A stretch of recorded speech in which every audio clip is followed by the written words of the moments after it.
Welcome, everyone. This meeting of the Tennessee Higher Education Commission is called to order. Thank you, everyone, for being here.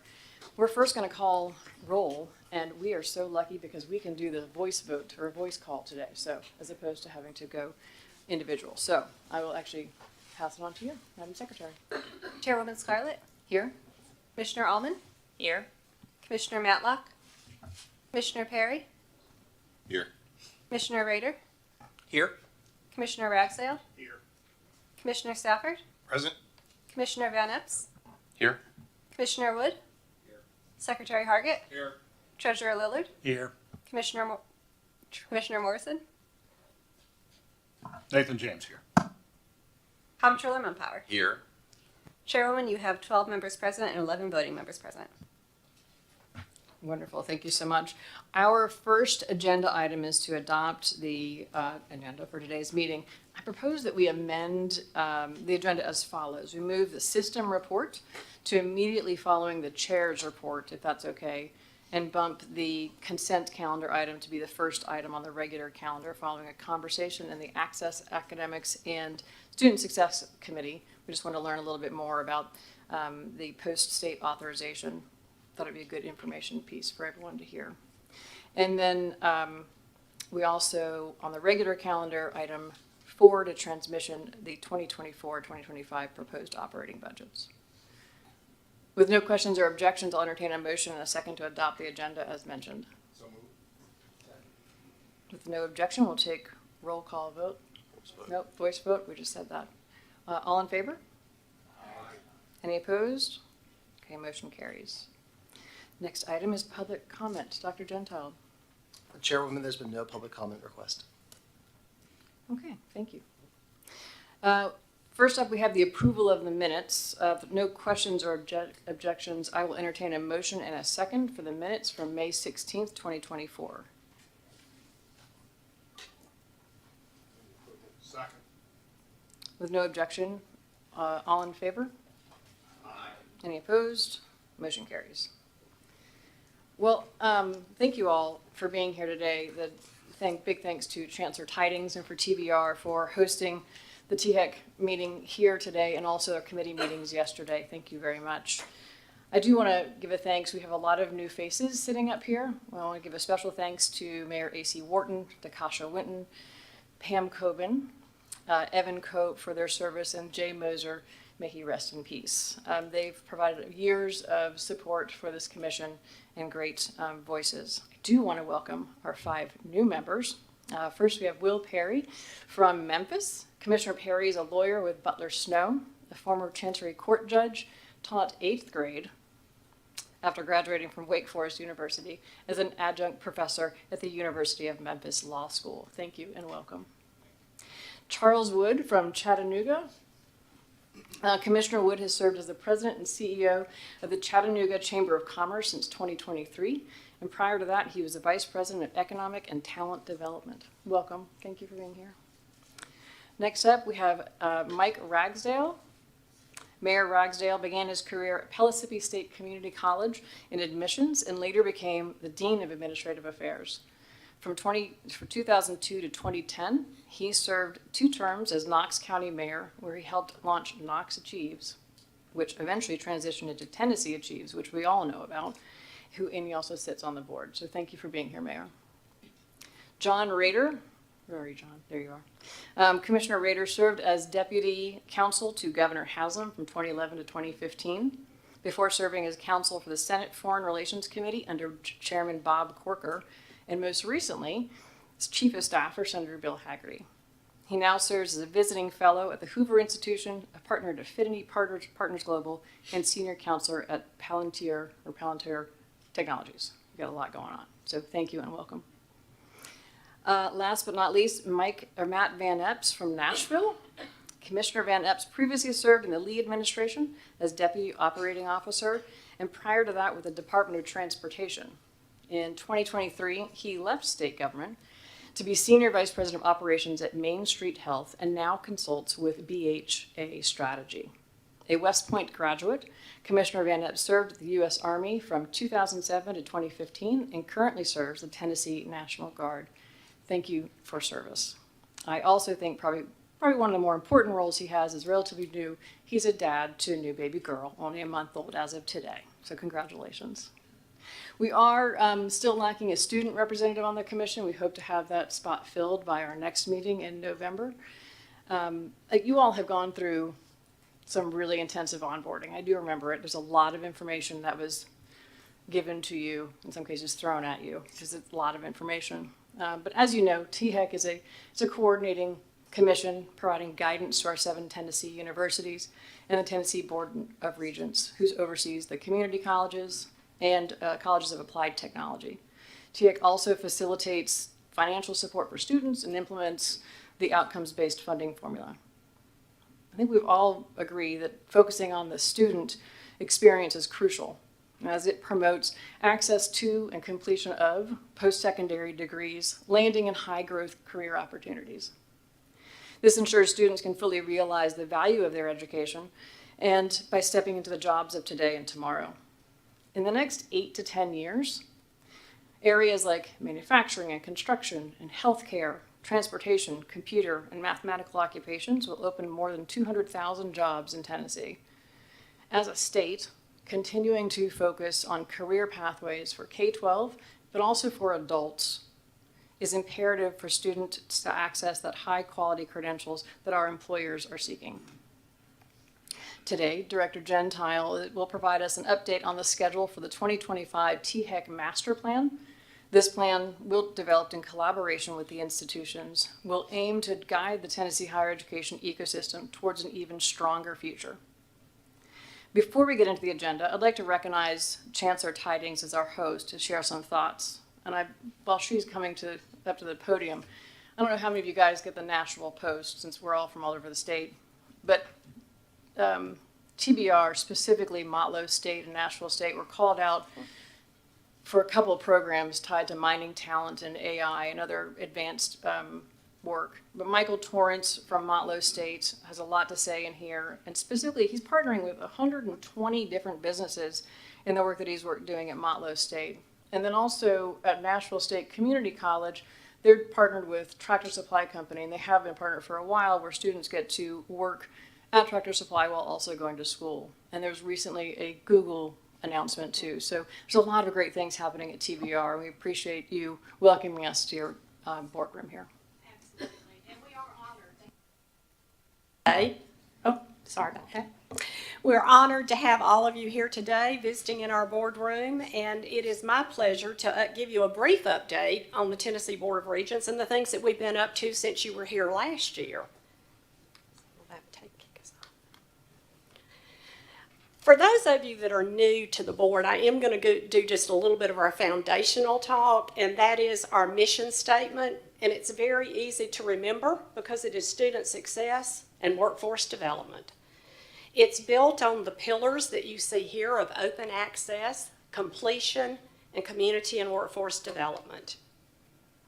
This past year, we issued 11,598 associate degrees, 3,083 community college certificates were awarded, 7,677 diplomas at our technical colleges, with a 76% completion rate, an 86% job placement rate, and a 95% licensure exam pass rate. And if you'll recall, that licensure pass rate is for any state or national exam that is required for a program to pass before they can go to work in the field. We have a 95% pass rate. I will share with you that most of the states in the nation have a 70% pass rate. So extremely proud of the work that's happening at our colleges and the jobs that our students are able to get. This past year, we served 185,000 plus students in both our academic and our workforce programs. That was a 4% increase at our community colleges and a 50% increase in our dual enrollment. We're extremely proud and thankful to the legislators and the governor's office for the increase in the dual enrollment funding that has happened over the last several years, and that's the reason that you see a 50% increase in those numbers. We are also an open access institution or system, meaning we take everybody that walks through the door, and that does present challenges of its own. 67% of our student body is in the low income bracket, and 50% of our student body had an ACT score of below 19. We have opportunities in place to help those students. It's a large part of what we do to help them be successful, but I just always like to point that out, that from the day they walk in the door, many of them are walking in with challenges that are difficult to overcome. In addressing those challenges, we do have some of the things that you see listed here: emergency grants for students, learning support innovations that we've been working on for 10 years, and our Tennessee Coaching Project, again, to help students directly to stay in school and to be successful in college. Strategic enrollment management is another area that we've been working diligently in. We've been deploying our new tools in that area. We have been restructuring in TBR, and we now have a division that is directly over our strategic enrollment management, and I'm really happy to announce today that we did steal a former THEC employee, and that is Mr. Troy Grant, who is with us today. We'll be starting with TBR in September, so we're very proud to have him heading up this new initiative for our system. We are also going to be working more heavily with our university partners over the next year, again, to make sure that we are streamlining that opportunity for students. 40% of our students that come into our colleges enter as transfer students. That's their goal. When they walk in the door, what they plan to do is transfer to a university. We want to make sure that we are making that a seamless process. So over the next year, we're going to be very diligently working with our community partners, our university partners, to do everything we can to make that as seamless as possible for students when they do transfer.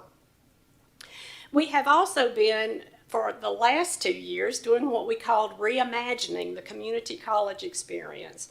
As many of you that went to college right out of high school, when you signed up for those first courses in college, probably your schedule said psychology, history, English, and math. And I would put money that each and every one of you had that schedule, your very first term in college. What we've realized over the years is that when you've got a student that comes in and their goal is to become a nurse, signing up for English, psychology, math, and history doesn't really excite them. We are trying to, what we call, flip that experience for students so that when they enter with us, they begin to get a taste of the program they have actually signed up to go into. We're still teaching English, psychology, history, and math, but we are embedding it more into our program of study. We're moving it further into the program. And we've also realized that if we lose a student in that first year, our goal is that they now have some sort of certificate in their hand so that their time with us has built upon their knowledge set and they can go to work. So we are working closely with our colleges, exploring those career paths, building the career-ready skills, and building those stackable credentials so that students can be successful in smaller bites. They can actually have something if they don't make it to year 2. They can continue to build and have a degree available to them, but each process leads one into the other. This past year, we did 1.6 million hours in workforce training. Now, that is over and above our 4-credit training. This is the work that we do with business and industry across the state of Tennessee, working with all of the companies to either help them retool individuals that already work for them or bring on new individuals that need training for their company. That is the most we have ever done, and we are extremely proud of that number. We have also been working on the delivery of our workforce system to integrate more closely the continuing education workforce development piece with our academic piece, so that if a student is taking courses for a company, when they get that piece of training, it also can filter into a 4-credit piece of training, and they can continue their education if that's what they desire. So we've completely revamped the process and the way that we work internally for that to happen for our students. Tara mentioned the Google event. This did just happen 2 weeks ago. We're very excited that we were able to sign this statewide agreement with Google. We have been doing a pilot phase with Motlow and Nashville State over the last year, Motlow and Chattanooga State. Over the last year, we've had graduates from that program. One of our graduates spoke at this event, and it was so wonderful to hear her tell her story and how she had been working as a parapro in a school system when this Google opportunity was presented to her. And she said she took a leap of faith. She quit her job. She got this degree. And for the very first time, she had just signed an agreement to buy a home when she was presenting to us. So the opportunity that this provided to her was huge. It changed her life, and it changed her family's life in a year. So exciting work that's going on there. This will be offered at all 13 of our community colleges beginning this year. We're also pretty proud of the convening that we had this past year with multi-agency workforce constituents across the state. We represented every major industry in the state of Tennessee. They came together at Volunteer State. We ran a charrette to find out what was on their mind. We needed to hear from industry. Are we doing our job? Are we turning students out with the skill sets that you need? And if we're not, tell us, please, now, what we need to be doing differently. All of you will recall, you've heard me say it many times, that we warranty our graduates.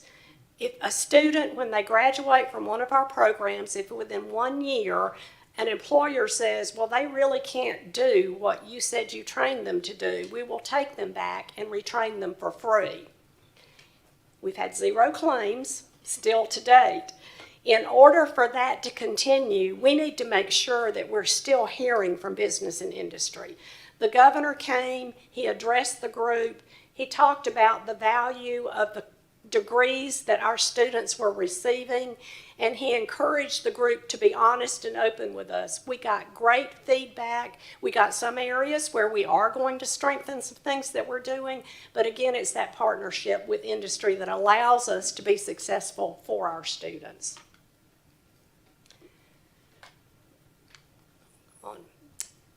I also wanted to talk about a partnership that we have developed with the Department of Labor. We are now able to get the statistics directly from the Department of Labor. In the past, there was always a huge years of lag time in that data. So when our graduates were out in the field working, we were never really sure of how they were progressing in their field of study, because by the time we got the information, it was really outdated. This new process and this new agreement that we've signed with labor is taking that data and feeding it directly into our structure now, into our system, so that we have real-time updates on what these income levels and career clusters look like. What I have on the slide now is 5 years after college graduation, and then we now are able to take that out to 10 years after graduation. And you can see that students start out, the blue bars are the graduates, the red bars are people that might have taken a course or two with us but did not graduate from a program of study. And while having some coursework helps them, they are still above the median or the low average part of the workforce. You can see that graduates do so much better. And this is what we try to show students. Look at the difference in what your earning potential is if you stay with us and you complete this program of study. Again, this is brand new. We understand we are the only state in the nation that is able to directly do this. Also, with a partnership that labor has now signed nationally, we're going to be able to follow students that leave the state of Tennessee as well. Right now, we only have internal to the state data, but we plan to be able to stretch this out to students that do come and train with us and now actually leave the state. So we'll be able to share that information with you. Our TCAP master plan, again, I don't think there are many of you at this table that didn't know that we got $1 billion in the budget a year ago.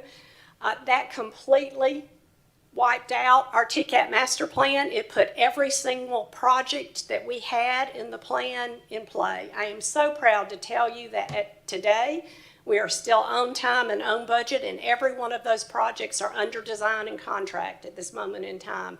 Remember, we got that money July 1st. So it's a miracle that we are at that point, and I could not say enough great things about our facilities department and the work that they do to make this happen. Anytime you want to go up and visit the war room, it's still up there. I think some of you saw it earlier, but it is there, and Jeff Holmes and Dick Tracy are just knocking it out of the ballpark. All of these projects are being designed with program flexibility, future expansion, and lower maintenance cost involved in them. And it's really important for me to say this because the reason that we are having to do this major master plan overhaul is, if you'll recall, many of our buildings, when the technical college system first started, they were under the high school system. So most of these buildings were built like a high school or a middle school. They were cinder block buildings and were built about 60 years ago for the majority of them. It is really difficult to retrofit a cinder block building to the needs of today's students. And so our goal now is to build a building that in 60 years somebody is not saying, what was wrong with that person that was in charge of TBR 60 years ago? What were they thinking? We want them to have a building that they can morph into whatever industry they're needing to train for. And it also gives us that flexibility because we do, as I say quite often, have to stay on the bleeding edge of technology. We have to be able to train for what people are using in the industry. Or else our students won't pass that warranty test when they get into the industry. The new TCAT at Stanton, we did have our grand opening on this building. This is what we call the Blue Oval City Ford building that was appropriated when Ford announced that they were coming to Tennessee. We have begun to train for Ford in this building and for SK. The training started before we actually did the ribbon cutting, and beginning in fall term, Dyersburg State will also be offering classes in this new facility. If you have not seen it, please put it on your schedule to stop by any time. The director of that school is Patrick Davis, and he would be happy to give you a tour at any time. It is a fantastic, beautiful partnership between Ford and the opportunities that are going to be available to students here is game-changing for West Tennessee. And that's all I have to share with you today. There is a lot more happening, but I was told I could not stand up here all morning and that I needed to keep it brief. If you have any questions, I'll be happy to answer them. And once again, we're just really glad and proud to have you here in our building today. Thank you so much, Chancellor. Anyone have any questions? Yes, Nathan. Thank you, Madam Chair. Well, first of all, I want to say a public thanks to Dr. Davis. You may know that they've been kind enough at TCAT Stanton. They'll be hosting our not tomorrow's State Board of Education meeting, but our November meeting, and we're very much looking forward to that. Thanks also for allowing us to be part of the ribbon cutting ceremony there. I did want to ask. In terms of one of the unique things that you all offer, and recognizing that transfer is at the heart of what you do with the community colleges, what do you think the barriers are to making the reverse transfer process automatic rather than, is that a process that maybe as students that they're going to the university, as I used to be adjunct at Vol State, so I love the TBR system, absolutely do. Is there a process in place that allows or informs the students as they go that they do qualify for the reverse transfer when that time comes at their university? Now, thank you for loving TBR, and I do want to make sure that I'm understanding correctly that what you're talking about with reverse transfer. We do have students that have university courses and will take university courses that have not graduated from one of our colleges. Our university partners are incredible about working with us. If the student, we cannot do it automatically. We do have to get permission from the student to give them a degree, which has always seemed strange to me. You think they'd all want it. Right. Some don't. But then we work with the university to do just that, to give the reverse credit so that they can actually get that associate degree while they're finishing their bachelor's degree. The process works, but it is a very manual and tedious process at the moment. It is a hope for our system and working with our university partners that we can make that more automatic. Yeah. We have, I didn't go into any detail about the CRM and the work that we're doing with Slate and putting these processes in that are going to give us more information with regard to those students, but that is part of this reimagining work that we're doing as well. Okay, great, thank you. Any other questions from the commissioners? Thank you very much, Chancellor. I really appreciate it. At this time, we're going to turn to Dr. Stephen Gentile for his Executive Director's report. Dr. Gentile, you're recognized.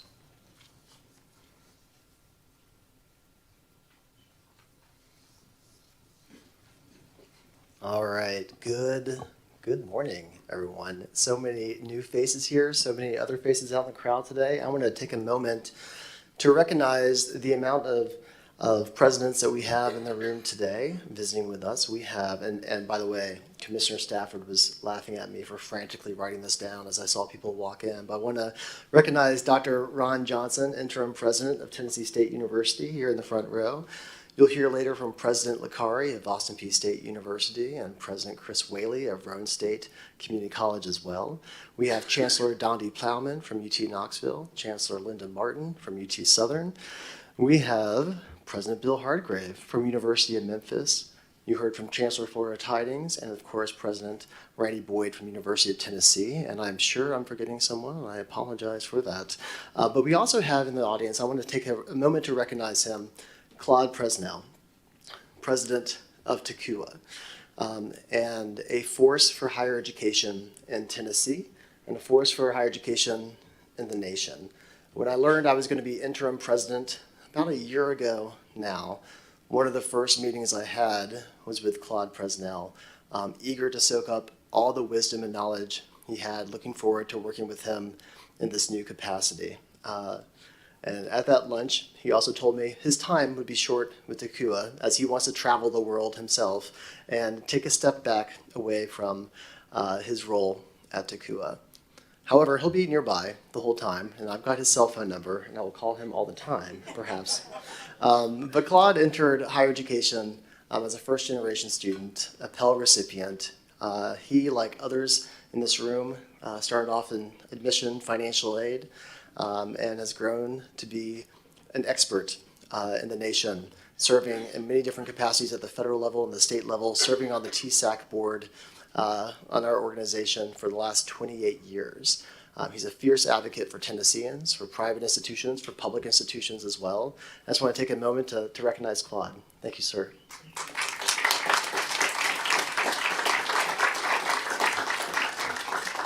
He and I and Dr. Cameron Kahn, the new incoming THEC president, will be meeting on the 1st of September with our staff and looking forward to recognizing her at our future commission meeting.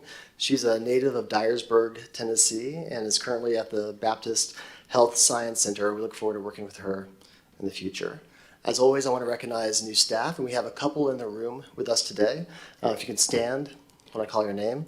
We have Anthony Fisher, who's working in THEC, quality analyst. It's his birthday today, by the way. Happy birthday to him. Jasmine Jong, a PPR analyst. Kayla Joyner, an accountant. Nomi Sanchez, working in administration. William Backham, our THEC software developer. And here in the audience, this first one we lovingly stole from TBR, Northeast State, specifically, Tongai Mautza. Sorry, sir. There you go. Welcome. And we also have Megan Roberts, Director of Academic Affairs, who comes to us from East Tennessee State University as well. Thank you. Other staff movements I want to recognize. I've long had a focus on our internal operations, making sure that we are moving along and improving and continuously improving on all of our operations internal. And I have named Scott Sloan, in addition to being General Counsel, our Chief Operating Officer within THEC. So thank you, sir. Now, lots of new faces around the table. I want to take a moment to recognize you and thank you over the last couple of months, having met with you during orientation, having really good phone calls, and what you do for higher education in Tennessee is going to be transformative. Specifically for me, however, what you'll do for me and my staff and those who come after us, as you help guide us and probe us and push us in the direction that we need to go to best meet the needs of Tennesseans and students, institutions, and state stakeholders. So I want to welcome you here today. I also want to transform and move us into a direction where we properly recognize those who've served on our commission in the past. I have the privilege of serving as a regent, the Tennessee Board of Regents, and they do such a really good job of recognizing those who've served on their board, and I think it's important to do so with our commissioners. So today, I would like to recognize all those who formally just stepped off the board. We have one here in attendance with us, and I'll talk about how we'll recognize a couple of others down the road. But I want to take a moment here to recognize Pam Coben. Pam, she's been on the board. She started on the board about a month before I started working as a fiscal analyst. And she is a tireless advocate for doing better, for improving our relationships with our state stakeholders. About a year ago, when I met with her in this new capacity, her biggest concern was what she saw as a growing rift between us, THEC, staff, commission, and institutions. And she said to me, we've got to do better about strengthening those bonds. And she would love to see more presidents and chancellors come to our commission meeting and be a part of the community. I just listed off almost a dozen of them today. I want to thank you for pushing us in that direction. She started off working in higher education as well at TBR, University of Tennessee. She has served as a sounding board for me when thinking about policies internal to THEC, human resources as well, that being her background and experience. She also does the best job of being the nicest person to tell me when I'm not doing what I could be doing better. And it takes me, after a meeting, I'll walk away and I think, oh, she's saying I should do this better. I got that. And she pushed us this past year as well to open up our communication channels. And there's not a staff member in this organization who's not going to miss you greatly. And I know that Doug Cullum, our internal auditor, is chief among them as well. But Pam, I just want to thank you, and I want to give you a plaque to recognize your service.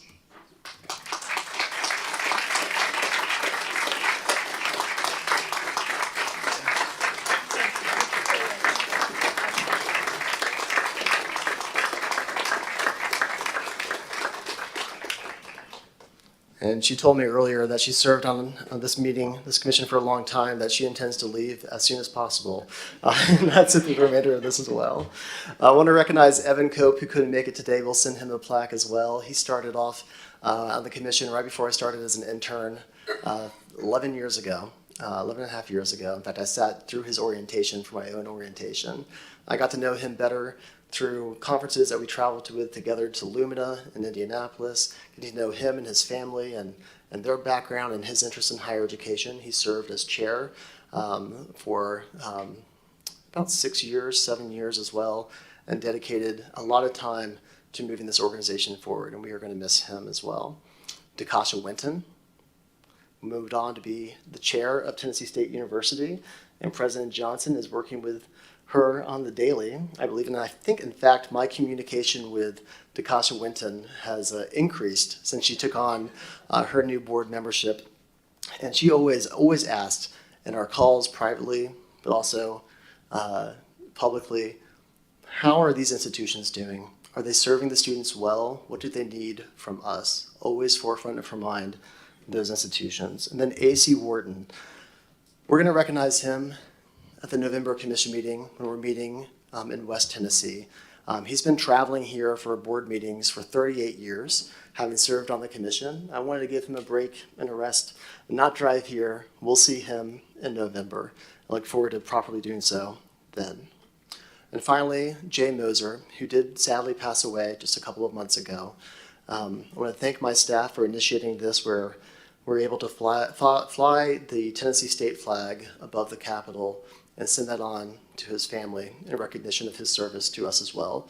He will be greatly missed. Unfortunately, his health prevented him from being able to come to commission meetings in his last year, but I got to see him back in April and identify what was his keen interest and higher education, and how can we do better as a commission. And he spoke to similar conversations I've had with Secretary Hargett. How can we help students get to their bachelor degree quicker, faster? What does that look like? He wants to focus on practical education as well. I appreciated that thought and that sentiment and that encouragement and that push, and we will miss him in his service as well. Reflecting on the last year, I started as interim back in September and then permanent in November. We've done a lot as an organization. We have, looking at this commission specifically, onboarded new committees on which we'll have a conversation here in a few moments to see if we can weave those into policy for permanent status. That has done a lot for us as staff as we get those explicit questions in real time from you to help us do better and understand what it is that you want from us. That's been a big change. We've addressed our academic program policies. We've addressed capital outlay as well, to which I discussed yesterday. But address is not past tense. This is going to be a current, ongoing process to make sure that what we do gets better over time. The past commission meeting, we saw an ease and flexibility on the tuition, which had been a change from how things have been going in the last few years with tuition. But what I saw here and what we saw yesterday was an understanding of what it is you need from our team, our staff, to be able to communicate the needs of institutions and students to you to make better decisions in real time. We've had new research and initiative wins. We got an IES, Institute of Education Sciences, which is really hard to get research grant to study our Hope Lottery Scholarship. We started an engagement with Complete College America to identify KPIs and measurements therein. We now have 2 dual enrollment research projects that are lifting off right now, as dual enrollment grants have been increasing across the state. We are entering into a partnership to study and evaluate and step our toes into direct admission practices in Tennessee. And there are others in the hopper that's too soon to talk about right now. And finally, we've navigated through what can best be described as a horrendous FAFSA rollout among our institutions. And I want to take a moment to reflect on this because Tennessee still leads the nation, #1 state in the nation, with regards to FAFSA completion, even given the hard rollout this past year. The good news is, as I mentioned at the last commission meeting, the FAFSA itself is easier. It's more simplified. The technical glitches got in the way this time. But we should all be appreciative of Senator Lamar Alexander's for his multi-decade push to simplify that FAFSA. And we see that now. The completion rates for those who started the FAFSA have been increasing this year. But it's actually getting the FAFSA into the hands of students that have been difficult. Past 2 months, we executed on a $1 million grant from the ECMC Foundation, which came from the federal government. We added on 56 staff, temporary staff, to help put on nearly 170 FAFSA events this summer. Every day, multiple events in partnership with our partnering organizations, Tennessee Achieves, AIRS Foundation, institutions as well. It's been a lot. And we've seen the FAFSA submissions increase substantially this year. In addition to having the FAFSA burnout for our students, I am worried about the FAFSA burnout of our institutions, the financial aid offices, staff on my team, who typically have a different schedule during the summer to focus on different initiatives that pop up. They have been having to focus on getting these FAFSA workshops out this summer. And I'm not going to take the time right now to thank all the staff who've been a part of that, because there's about 17 to 20 staff who deserve special recognition, and that will come. But I've got an eye on them, and I check in with a number of them to make sure, are you okay? Are you good? Because we know this is requiring a lot of you right now. But they stepped up, and I'm appreciative of them doing so. Looking forward on where I'd like for our staff to go with direction and guidance and approval from you all in the future. I talked about this vision in front of you in May. I did not actually put it on the screen for you. This vision comes from multiple conversations with our partners in higher education and the government about what THEC needs to do better. And what I see as our chief role is cultivating a cohesive higher education enterprise which will foster innovative solutions that we are known for as a state to ensure student success, build strong communities, and improve the lives of Tennesseans. This comes with more frequent convenings. I'm meeting with the presidents after this meeting as an example to chart our pathway forward. It comes with working with high schools, stakeholders at the state level. Anyone who's got an interest in higher education, we need to be working collectively on shared goals to move forward as we need to as a state. How do we do this? We will focus on high quality education, high value credentials, being a part of conversations at the state and leading conversations on what quality credentials are in partnership with organizations like SCORE in Tennessee.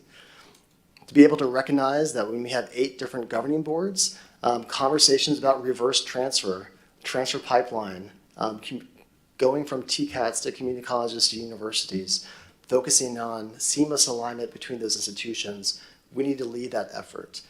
Be mindful of the investments that we have coming from the state in financial aid and appropriations, and honoring those investments to make sure they are put to good use.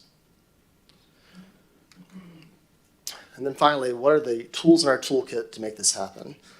We have one of the most robust data systems in the nation, and we're able to connect into it with the P20 system to labor, Department of Education, and more. The data system that we had allowed us to bring on outcomes-based funding formula 15 years ago as an example. But we have more need to push on this. Just yesterday, we had a conversation about the data we collect from our proprietary institutions. And that's not a part of the student information system that we have at the state. We have robust financial aid data. And we finally have a data strategy council to identify how we can move this and put this all together. Using this data to do better research and be able to respond to needs that come up and questions that come up over time will allow us to put in those innovative policies going forward. You'll hear later today about our research on advised TN, conducted by a former colleague, good friend, Dr. Taylor Odell. Right now, we are seeking to get every single program that we had under an evaluation protocol to see what's working, what's not working, and to lift up those exemplars at THEC, but also across the state. The great work that Tennessee Achieves is doing, the ARIS Foundation, TBR, our universities, other organizations. We want to put a spotlight on what's working well and how can we help expand that across the state. And finally, use all of that to continually innovate and evaluate how the state moves money for higher education, whether it's financial aid, state appropriations, capital facilities. We lead in many ways across the country in how we fund and invest in higher ed, but we need to do so smartly. I don't think that's a word, but we'll say smartly and intelligently. We need to make sure that where the funding goes is going to improve the state. So again, data, exemplars, innovation, and funding. Those are the tools in the toolkit that we need to make sharper and stronger. Thinking through the next year and what's coming down the pike, we have the need to initiate a strategic higher education master plan for the next 10 years. That conversation will involve many stakeholders, chief among them this one right here, as it is your role and responsibility to approve it. As soon as we have an executive committee that is set, we will initiate conversations and get guidance on where to go with that master plan. We have our ideas already. We want to put those in front of you. We'll be doing that September through December, going into next year, convening our master plan review committee that's in statute, discussing with and identifying partners at the state level and institutions as well who are part of that review committee, what they need from higher education, State Board of Education being one of them as well. And then be drafting that master plan for approval by this body in May of next year. In about 14 months from now, I'd like us to get back to the point of convening trustees from across the state, the higher education trustees. We did that back in 2017, back in 2019. We have not done it since. The pandemic kind of threw a wrench in that. And there's a great call for us to do this again from members of this commission, from institution presidents, system presidents as well.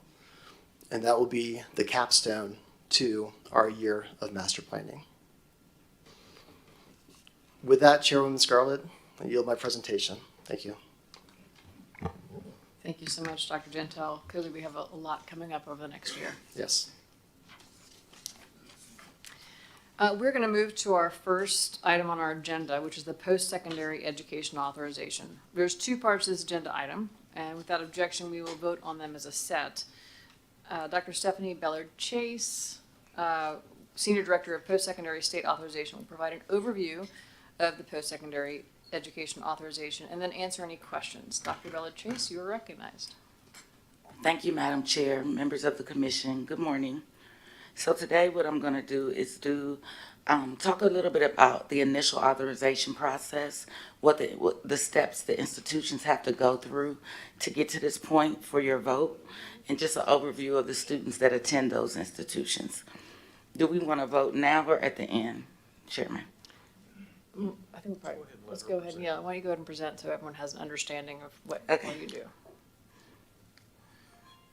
So pursuant to Tennessee Higher Education Authorization Act of 2016, the Tennessee Higher Education Commission is directly responsible for the oversight and operation of degree and non-degree granting accredited and unaccredited institutions that offer a wide variety of academic, career, technical, and trade programs.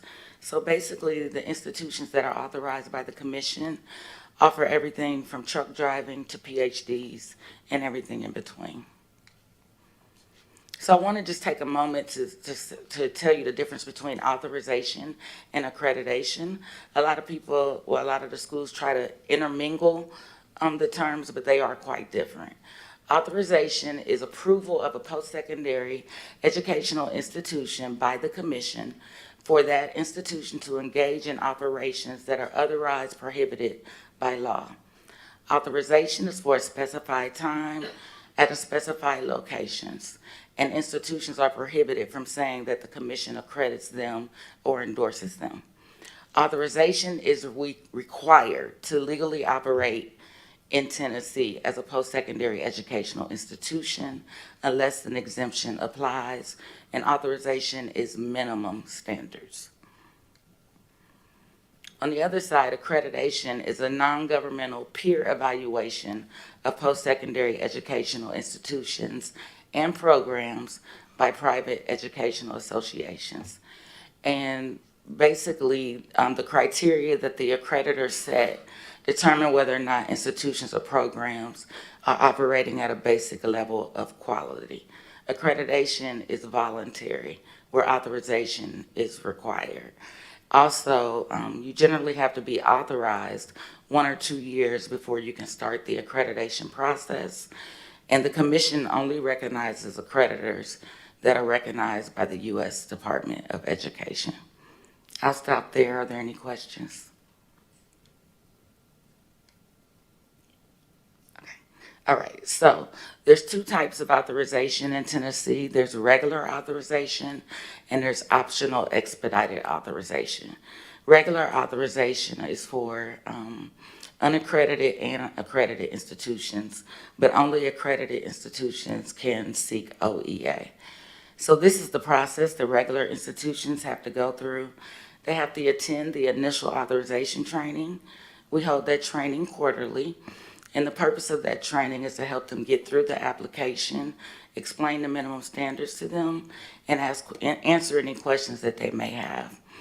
After they attend the required training, then they can submit an application within a year of the training.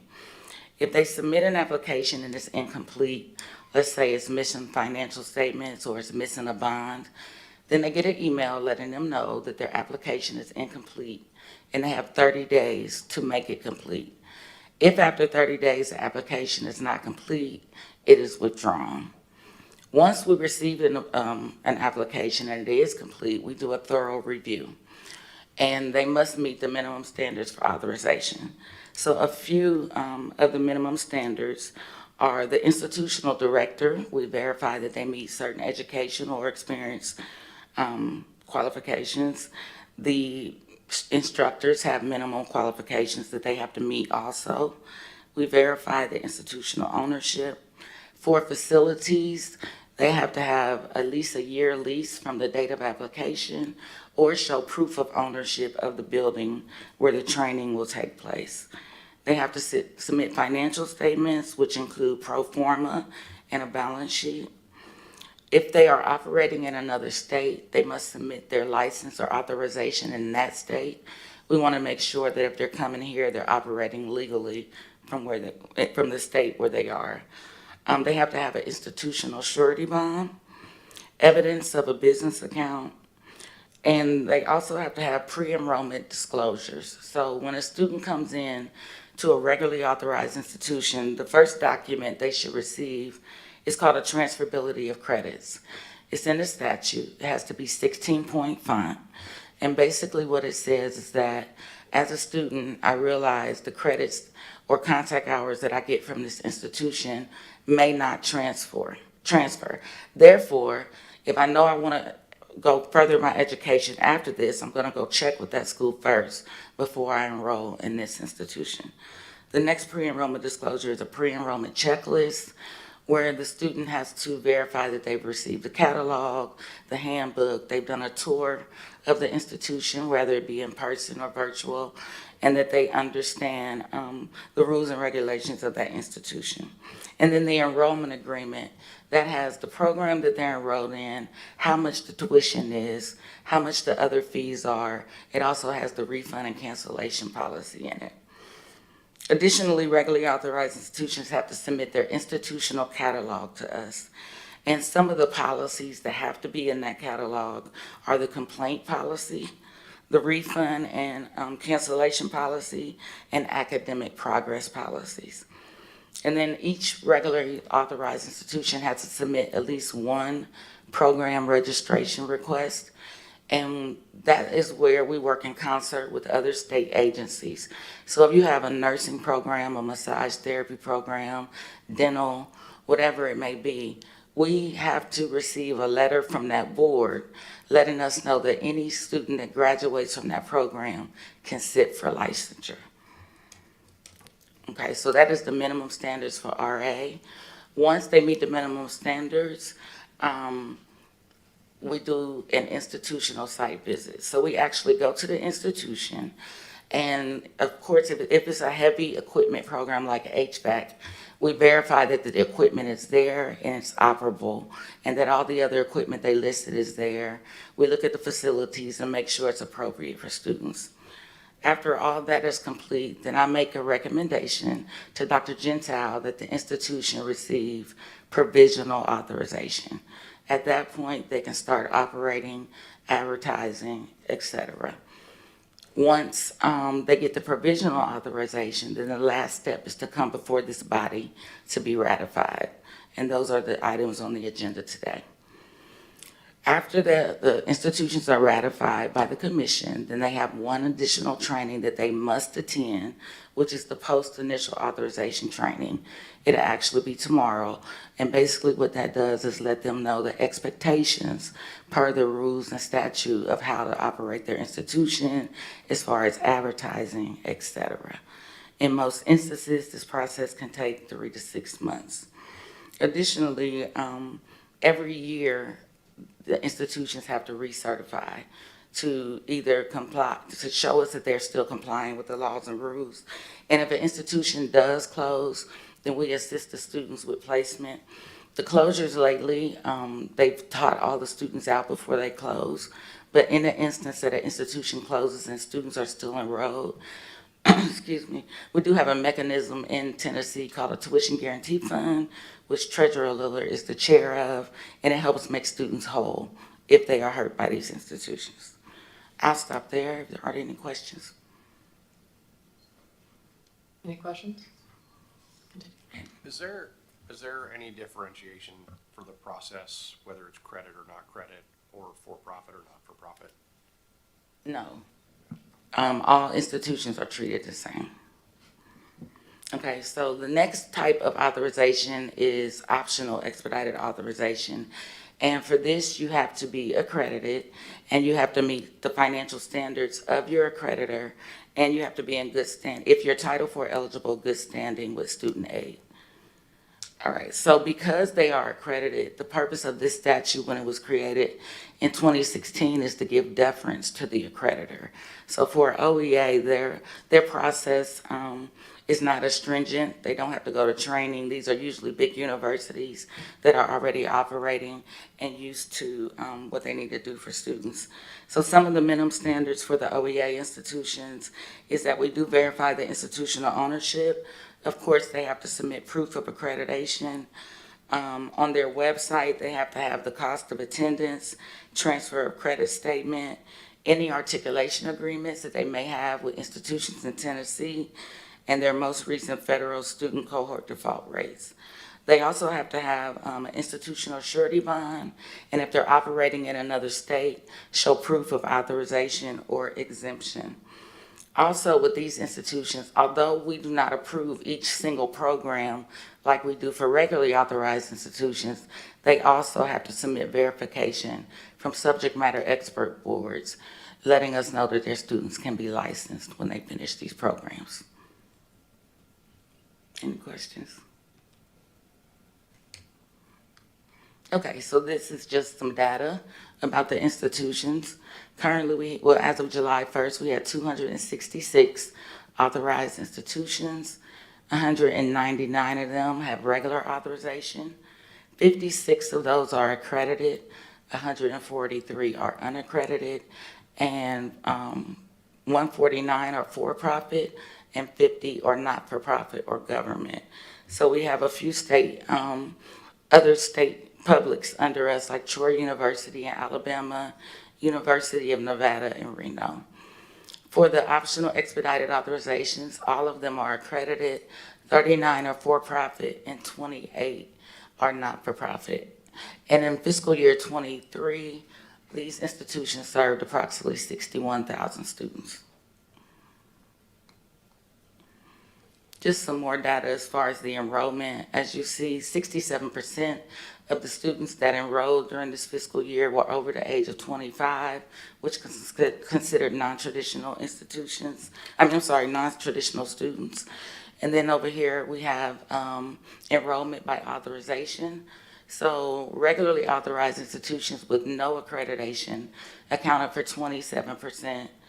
OEA accounted for the most, and then RA institutions that are accredited accounted for 14%. And this is enrollment by gender. The majority of the students were female, and then there's the male. And then as far as race, African Americans 35%, Caucasians 47%, Hispanics 5%, and other was 6%. Lastly, these are the credentials that that students received from these institutions in fiscal year 23. That first line that says no credential awarded, we have some universities that come here and they have summer programs, so those students only receive credit hours, not an actual credential. I'll be happy to take any questions. Anyone have any questions? Yes. No question, but I'll make a small comment. So, Dr. Belichase, thank you for the presentation, very helpful. And for our newer commissioners, I will say that the fire hose is now on. So you actually are drinking from the fire hose, if you will. This presentation, I think, is helpful for you because we do vote on these on a regular meeting basis. We take them usually as consent items. So just the explanation that Dr. Belichase has given is what we've asked over the years to help us better understand this process. So hopefully these slide presentation or this slide deck will be made available to you as reference for you for future meetings. So I'll just offer that. All right, thank you. Thank you very much, Dr. Belichase. With that, we do have a couple of things to vote on, and just for reference, sometimes we'll have pages and pages of these authorizations we voted on. So that's why we thought this was good information for you to understand what goes into the consent agenda, but also what all that Dr. Belichase goes through to bring these organizations to us. I will say that one of the questions and conversations we had yesterday had to do with tracking the results and the credentials that are coming from these what do you say, 266 organizations. And making sure that it gets added into our P20 so that we have a broader view of the sorts of high-quality credentials we're putting out into our ecosystem when it comes to education. The other question I think that came up yesterday, I think also important, is understanding what are the connections between credits that are received at these sorts of organizations compared to how they get transferred and when they get transferred to any of the other institutions. So whether that is any of the TBR institutions or whether it's the four-year institutions, how easy is that experience for the student and what's that articulation agreement look like? However, let's move forward. So we have 2 items on board here, and with no questions or objections, I'll entertain a motion and a second on this agenda item. Any further discussion? Okay, with no objection, all in favor? Any opposed? All right, motion carries. Thank you. And thank you, Dr. Bella-Chase.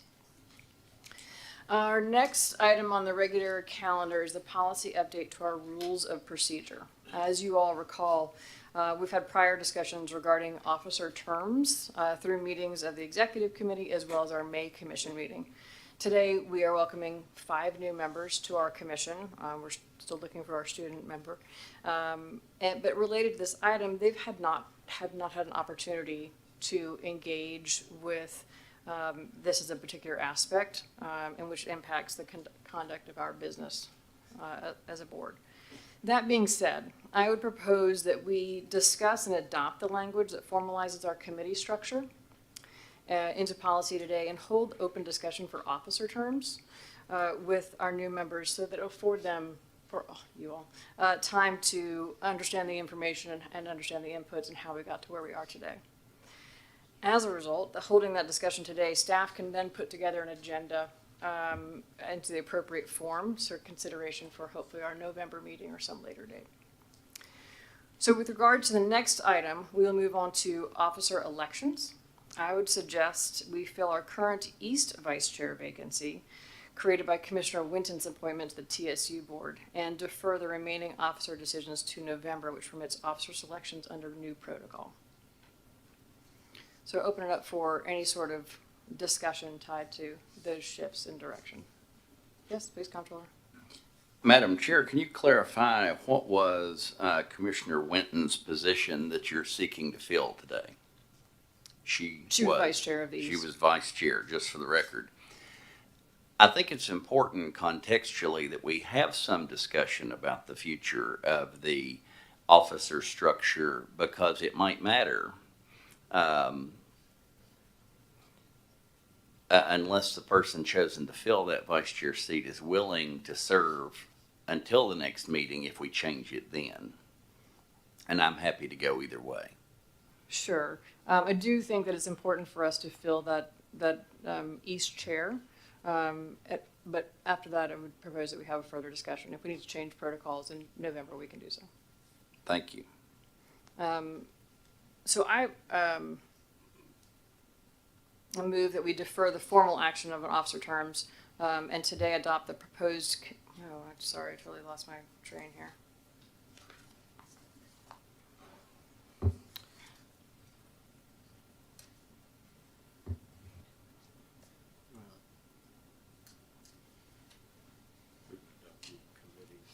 Now we wanted to adopt the committee language. So with that, assuming that you all have had a chance to review the proposed committee language that was provided in attachment 1, I'm looking for a motion to accept those committees.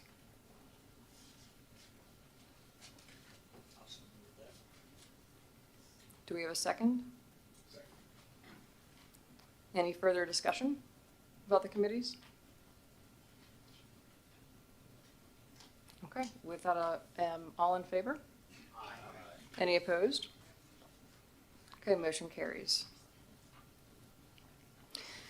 So the next item on our agenda is the election of the THEC officers for the next year. As I previously mentioned, proposed to fill that vacant East Vice Chair position and defer the remainder of the elections until November.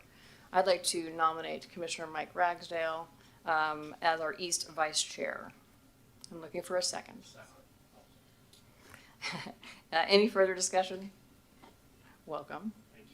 Madam Chair, Yes, discussion. yes.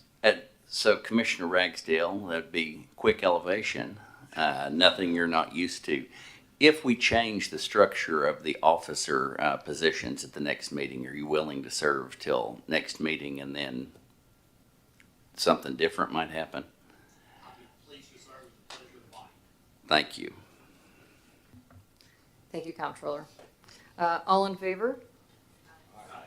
Any objections? Okay, motion carries. Thank you for serving. Thank you. So before we move forward, let's do engage in some of these term discussions. And I'll give you the history, because I think that's relevant here. Previously, we had, so the terms as it stands right now, it's one-year terms elected in the July or summer meeting. The previous chair was in role for 7 years, which is a pretty lengthy time. And just for perspective, he was for fishing in Alaska, and we voted him in as the chair again. So he came back and he's like, I need to take a step back. It also happened to be a time when we were going through an executive director search, so there was a lot of things shifting. And getting into this role and getting to know the commission more and listening to what the State Board of Education and other commissions do, the recommendation on the table is that rather than having a one-year term to serve a two-year term, giving the chance for the executive directors to be able to have more time to spend with staff and be more focused and on the mission set forth. So that's where we landed. The recommendation coming out of the last executive session, which was in May, and then further into our May commission meeting, is that the suggestion on the table is that it would be two-year terms, and the person would step off from whether you're east, west, vice chair, secretary, or chair. There's a recommendation on the table right now to have just one two-year term versus two two-year terms, which I think is equally as valuable. I'd love to open it up just for time to talk about the time element, open that up for discussion to see if there's any thoughts on that before we move on to the second part of what was proposed in the executive officers. So any thought on two-year terms versus one two-year term? Yes, Comptroller. Madam Chair, thank you. And of course, discussions on this have been happening for quite a while. Today is a reinvigoration of THEC. It is no mistake that there are 5 new members here today. And in regard to the chairman's position in particular, I would assert strongly that I think it's best that the chairperson serve 1 2-year term. I do think moving from 1 year to 2 years is a great idea. To follow up on the truth of the history that you talked about, it is true that our previous chairman served 7 years, and as you pointed out so adeptly, one time this committee even reelected him when he was in Alaska and not present. And to an outside audience, that appears rather thoughtless. It certainly happened without deliberation or discussion. And as we look at the makeup of the commission, where it is, for the most part, equally divided between gubernatorial appointments and legislative-oriented appointments, I would believe that 1 2-year term for an officer or for a chairman is good. And if that person is a gubernatorial appointment, for example, that the next chairman 2 years later should be someone of a legislative-oriented appointment to also serve a 2-year term.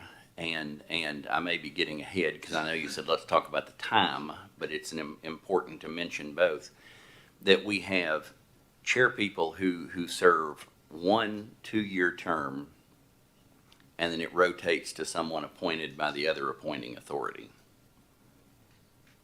And I have more in my mind, but I think I'll only mention that right now to stick with your mandate of only talking about the time. I appreciate the time portion is certainly well said. Any other thoughts in regards to time of term?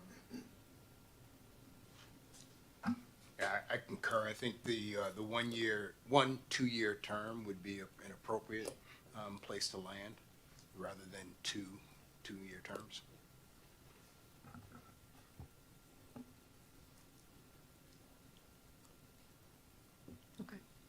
Is that for discussion, or do you want a motion? This is for discussion. So we'll just continue the discussion today, and we will have the staff come back and provide us the appropriate language for us to vote on in our next meeting. The other topic in regards to going back and forth between legislatively appointed versus gubernatorially appointed, I understand the perspective there. I would really welcome some other perspectives from here as well. My belief is that those people sitting on this commission are surely appointed by whoever is appointing them. But my belief is that you're going to be using what is your best judgment for the mission of this agency versus who has appointed you. That's just my belief. But I would love to hear others' perspectives and thoughts in regards to appointment versus anything else. Thanks, Madam Chair. Just thinking through this, excuse me, thinking through the title, and maybe this is something that THEC staff can help us kind of think through as well.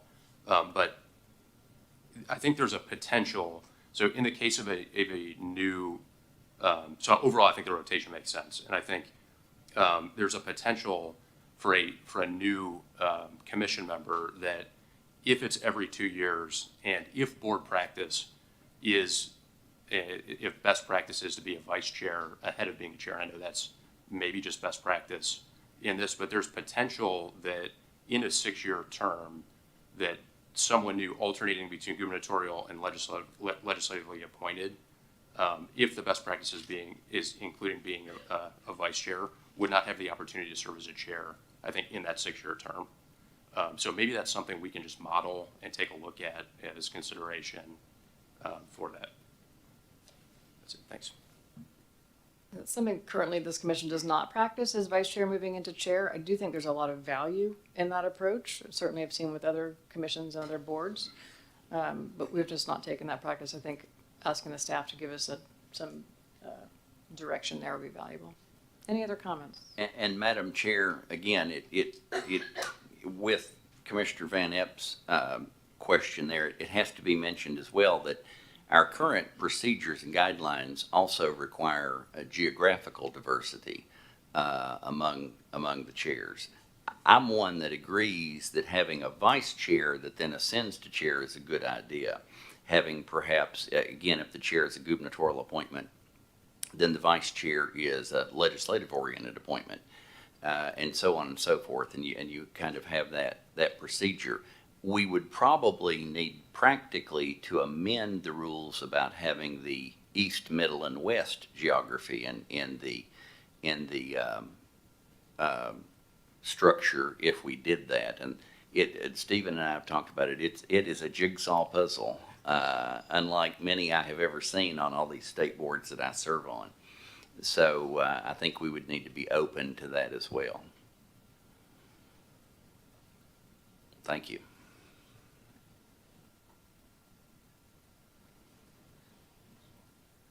Thank you, Madam Chair. Comptroller Mumpower is absolutely correct in the rotation between appointments from the executive branch as well as the legislative branch. It's more complicated than that. The change was made just a few years ago where the speakers each get an individual appointment and there is a joint appointment between the speakers. When that came into effect, those appointments, their authority to make those appointments was sequenced to the first ones coming up that naturally terminated the expiration of those terms.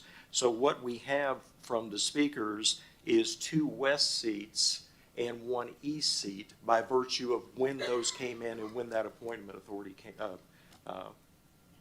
began. Thank you very much. And of course, I would suggest that the treasurer, the secretary, and I are also legislative appointed officers. And conveniently, I live in the east, the secretary lives in the middle, and the treasurer lives in the west. So we are a utility team from a geography standpoint. Somehow we've got to come up with a name for that team. I'm sure we have some creative folks here. Well, thank you for the discussion. Any other further comments? Okay, so for next steps, two things for the team here at THEC. One is to be able to come back with the updated language tied to one term for 2 years. And then that person would roll off for at least one term. And that's not just chair, it's chair, executive vice chair, and secretary. And then we will have further understanding from the staff here on what the different scenarios might be. And we can have that further conversation in November. Madam Chair, is it the intent of the commission that those would be term limited in as a slate of officers or individual officers, meaning if an officer had served as a secretary, for example, for 2 years, they would be eligible to move up to a vice chair? I read the language that they would be eligible to move into another position, but not in the same position. But I don't know if you all read that differently. Okay. Chairwoman, it would have to be that way if we're contemplating a practice whereby the vice chair at some point becomes the chair, right? Wonderful. Thank you all for the discussion. I appreciate it and look forward to this team here coming back with us updated language and scenarios for us to look at in regards to moving people, places, and appointees around. So next up, we have committee appointments. The commission has up to 3 vacancies in the Access, Academics, and Student Success Committee, and up to 3 vacancies on the Finance and Operations Committees, and 2 vacancies in the Joint THEC Audit Committee. I'm going to propose the following appointments to the committees. For the Access, Academics, and Student Success Committee, my recommendation is Commissioner Perry, Commissioner Ragsdale, and Commissioner Wood join that committee. And for Finance and Operations, Commissioner Rader and Commissioner Van Epps. And then for the Audit, Commissioner Perry and Commissioner Rader. With no objections, I would entertain a vote on these appointments as a slate. So moved. All right, all in favor? Any opposed? Motion carries. Welcome to your committees. The next part of this agenda is we have a transmission of the 2024 25 proposed operating budget. Treasurer David Lillard, Chair of the Finance and Operations Committee, will provide an overview. Madam Chair, your committee met yesterday on this item and other items in our committee meeting, and the committee voted to recommend the revised operating budgets pursuant to the presentation that was given by Mr. Van Zondervan of the staff for adoption by the commission. All right, wonderful. There may be a need to have a presentation now from him. I don't know, the staff presentation, but. I don't know that we have any plans to do that. Many of us, I think, called in and listened while you were doing things yesterday. Okay. If there are do you have any questions for Treasurer Lillard before moving forward? Okay. I will entertain a motion in a second on this agenda item. Move to adopt it. Second. Okay. All in favor? Aye. Any opposed? All right, motion carries. So next, we have our new academic program from Roane State Community College, the Nuclear Technology Associate of Applied Science. And this is fascinating. We listened to this yesterday. It was great. There is,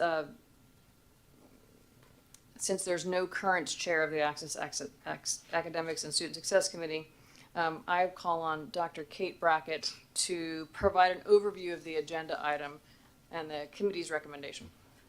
Thank you, Madam Chair. The Access, Academics, and Student Success Committee considered one new academic program yesterday, the Nuclear Technology Associate of Applied Science at Roane State Community College.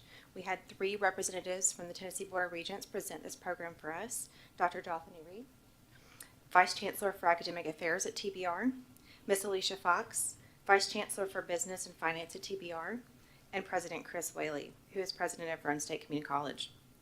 They all presented this proposed program and highlighted the strong industry support for the program, including substantial grant funding from industry and federal and state entities. The committee unanimously voted to approve the proposed program. Thank you. Does anyone have any questions about this program? I know we've got 3 people from Roan State Community College, and it's a really interesting program. If you have any questions, I'm sure they'd be happy to answer. Yes? Not a question, but a comment. We often talk about the importance of working together and building partnerships. And even though this program hasn't even started yet, it's a classic example of building those partnerships between the National Lab and Y12 and others, the Board of Regents and Roan State. So I know that's a much needed program in East Tennessee. It's talked about frequently, and I think it's very consistent with the governor's initiative. So I want to applaud the team for pulling it together. Excellent. Thank you so much. Since there's no further questions, I'll entertain a motion in a second. Second. All right. All in favor? Aye. Any opposed? Motion carries. Next up, we have the Austin P State University Master Plan. The Finance and Operations Committee has reviewed this agenda and provided positive recommendation to the commission. Today we'll be hearing from Dr. Mike Licari, president of Austin P State University, who will introduce Art Lidsky, president of Dober Lidsky Matthey. Dr. Lidsky will then present the master plan and answer any questions. Dr. Licari, you're recognized. Thank you, Chair Scarlett. Good morning. Thank you for inviting us to present Austin P State University's 2024 Campus Master Plan. I'd like to introduce Art Lidsky of Dober Lidsky Matthey. Art's been working with Austin P for the past year to guide the creation of our new master plan. He's worked closely with representatives from every department, every division on campus, including academic affairs, finance administration, physical plant, student affairs, many others. All told, over 100 stakeholders contributed to the comprehensive plan representing our vision for Austin P's future.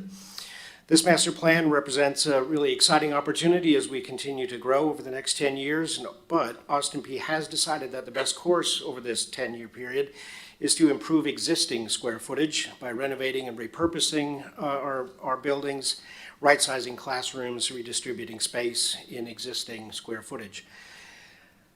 Campus Master Plan updates are intended to meet the needs of our students and anticipate enrollment growth through renovation and modernization. We believe this decision makes the best use of our resources as well as the state's. With that, I'd like to introduce Art, who will provide details and walk you through the master plan as approved by our Board of Trustees earlier and by the committee yesterday. Thank you for your consideration. Good morning. The planning process is pretty straightforward. It's a number of sequential steps. It never happens sequentially, even though it's supposed to happen that way. But there are 3 studies within the master plan that are important to the end result. And one is a campus analysis, where you're looking at the overall campus. Another is the building analysis, where you're looking at individual buildings. And the third is the programmatic analysis. So I'm going to take you through some slides to help you understand where we are and how we wound up with this campus plan. As Mike mentioned, here are a number of different agencies and groups that we met with over the time of the master plan. Sometimes we met individually with individual faculty members. Sometimes we met with their whole departments. It was a good participatory, open process. So, as I mentioned, one of the areas of the master plan is looking at the overall campus. And these 3 diagrams, or these 4 diagrams, show some of that analysis. The map on the upper left-hand side is looking at the predominant building use of the campus. And those red dots or red squares are academic buildings. The yellow squares and yellow dots are residential buildings, and they're basically on the west and east side of the campus. And in the middle is the student life type spaces in green. And above that are recreational and athletic resources. It's a nicely laid out campus. The drawing on the upper right is looking at pedestrian circulation. And if you can see, there's a circle there that has at the a radius that starts at the front door of the library and moves to the outer edge of the circle. That's a 10-minute walk across that circle, which is the time between classes. And so you want to make sure that all of your academic buildings are within that time frame, and they are. It's a nicely laid out campus with the right location, close proximity for academic buildings. On the lower left side, we have circulation pattern. The black lines are city-controlled or city-maintained streets. The light green line or the lime green line are streets that the university maintains. We think, and the university supports that the roads that run through the campus should all be maintained and controlled by the university. And I'll talk a little bit about that in a bit. On the lower right-hand side are the parking spaces on campus. There are about 36 acres of land dedicated to parking. About almost 5,000 parking spaces on campus, which is a little bit greater than the average that we have in our database of about 200 campuses and their parking information. So this is part of the analysis to look at space utilization. And we looked at classrooms, we looked at laboratories, studios, instructional studios, and offices, and so on. And this chart is showing the utilization in the fall of laboratories and studios on campus. There were 87 of those spaces, and they were scheduled 16 hours per week. THEC recommends 20 hours per week. So there's sufficient flexibility in what we have on campus to accommodate growth without adding any additional laboratories at this time. We also looked at classroom utilization, and in the fall there were 83 classrooms that were scheduled, and they were scheduled on average 24 hours per week. THEC recommends 30 hours per week. So again, there is sufficient space and classroom resources to absorb any growth that the university might have in the foreseeable future. The university, after looking at these numbers, have put together a committee to explore better utilization, to explore whether or not there are some rooms that can come offline and be renovated for some other purpose rather than for their current utilization as classrooms or laboratories. And that, I think, is going on in this in the fall. We had a long list of potential projects that the university would like to see move forward. But it was too long a list, and it couldn't have been accomplished in any time frame that's possible, nor could it have been afforded.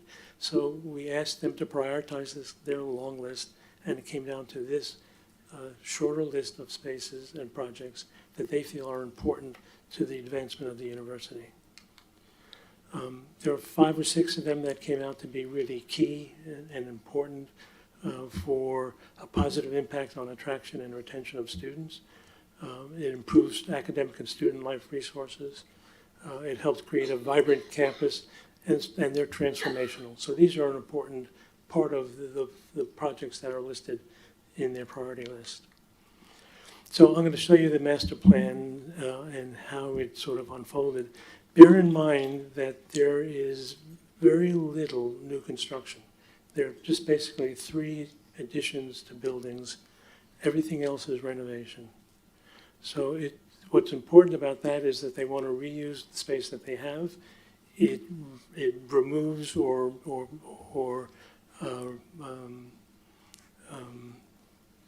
limits the amount of deferred maintenance in these buildings.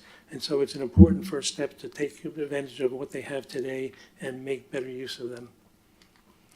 So first project is a high priority the military academic building. It brings together 5 seemingly unrelated programs that actually have a relationship in terms of they can share some spaces that are common to each other. And this is a good location for those particular those particular departments: culinary arts, communication, sports, broadcasting, the military, the Institute of National Security, military science, and athletics. So one of the key elements of this campus plan is the health professions building. It is currently under construction. It was based upon the previous master plan, and it has now come to fruition, and it is in the early stages of construction. That building, though, frees up a number of spaces in several other buildings, and these are the buildings that we're capturing to renovate and to provide better resources for the faculty and departments that will use those spaces. So one of the buildings that is freed up is Dunn Hall. It's shown here where the arrow goes from Memorial Health to Dunn Hall. The Health and Human Performance Department will be moving into the Health Professions Building. That's freeing up space in Memorial Hall. So Dunn becomes space for ROTC to move up into Dunn. Memorial Hall then becomes a location for the University College. This is a new college that's been created over the last 6 months or so. It brings together a number of different student-oriented resources, the Student Success Group, the Honors Program, and so on. And this is a great location for them. It's near the Student Union. It's near the dining hall. It's just a great physical location, again, in the center of the campus. Little Govs is a 2-year-old and 5-year-old child educational center. It is a very successful center. They have a waiting list of 300 children, or 300 families, really. It needs an addition. So there's your first addition that we're recommending.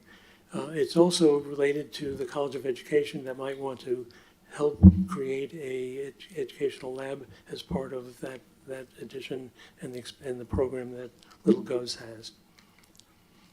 The library is, what we're looking for there is a reimagination of the library, moving away from book storage and book warehousing to more student-oriented, meeting space, collaboration space, technology, and so on. And there's a new librarian in place that really has some great ideas, and we see that as a renovation project for the library. Ellington Hall is an admin, student-oriented type of building. It has about a dozen or so different student-oriented types of departments, from the admissions to financial aid and so on. It needs to be renovated. The way in which it will be renovated depends upon whether or not it needs to be vacated entirely, whether we can vacate it a wing at a time or a floor at a time. But no matter what, when that renovation starts, we need to find a place to house those people that are where their space is being renovated. And one of those places is this building, Marks Hall. Marks is an older building. It has Middle College in it. Middle College is moving out to the Burt School, freeing up space in Middle College, freeing up space in the Burt School that can be used for staging for the renovation of some of these buildings. In the end, when it's through being used for staging, we think that building should be demolished. It's a poorly configured building. It's been on several different master plans to be demolished. It's still there. Still functional, but I think it should go after its useful life is complete. I'm sorry, Harnett Hall is an academic building. Small classrooms, they need to be enlarged. The renovation of the building is important for the academic programs that are within it. So one of the buildings that are freed up, the second and third floor by the Health Professions Building, is Clement Hall, and Criminal Justice and the Department of Communications will move into that vacated space and be renovated for them. The other building is McCord. Nursing is moving out into health professions. That will be renovated for psychology and behavioral science and for programs that are geared towards faculty development and their future use. Blunt and Sevier, they are two side-by-side student residences, men's and women's. They need social space. They have an insufficient amount and poorly configured social space, and those buildings need to be renovated. The university feels that it doesn't need doesn't need any additional housing for the foreseeable future, but at some point it might need housing, and we've identified 2 sites where those housing projects might be developed over time, not today. I'm going to talk about circulation through the campus and so on. These intersections that I'm highlighting there are important. 2 of them are along College Avenue, 4 of them are, or 5 of them are on Marion Street. Marion Street runs right through the campus. It divides the campus from the academic folks and the student housing that's on the southern side of Marion to the recreational and athletic stuff that's on the northern side of Marion, and it's used as a freeway. Fast cars moving. We need to find a way to slow down traffic, and those intersections can be used as devices to slow that traffic down. The stars represent outdoor spaces that the university needs to think about in terms of enhancing and making stronger statements for students. These spaces are useful for socializing, for study, for just active engagement, and we think these are good locations for those. So let me talk a little bit about some road changes that I think are useful to move forward. That red bar is a portion of Henry Street that we think can be closed and can be made pedestrian. There's no reason for that actually to exist any longer. It's dividing the campus and it doesn't need to be there. That yellow bar is on Jackson Alley. It's actually a useful road that goes to parking, but it's a useful pedestrian path as well. And we think that needs to be enhanced as a pedestrian pathway, because if you continue it along, it goes to where the new University College will be. And it's an interesting location for moving people from the east side to the west side, from the academic side of the campus to student life buildings. Marion Street, the street that I think needs to close. We talked about the intersections, but I think from that portion of Marion Street can be closed with consolidation, with discussion with the city. And the university has been in discussion with the city about the possibility of closing it. Their city is not quite ready to do that, but there's no reason why it should not close. The university owns land on both sides. It's really just through the university, and those discussions are continuing. And lastly, this is a map that shows potential land acquisition. The university has been in discussion with various owners and with the city about possibilities for acquiring land. There's no hurry to acquire this land. When it becomes available, if the university wants to purchase it, it should purchase it. But there's no reason for an aggressive movement on any of these pieces of land at this point. But it does protect the edge of the campus, and it protects the interior of the campus. It provides for future flexibility over time. And lastly, this is a chart that shows the dollars for the various projects that I showed you. These are project costs, so it includes construction cost, architects and engineers' fees, includes furniture and equipment, it includes contingencies and other small fees that are part of the normal process of building a building or renovating a building. It's a total over a 10 or 15 year time period of $120 to $150 million. And that's where we are.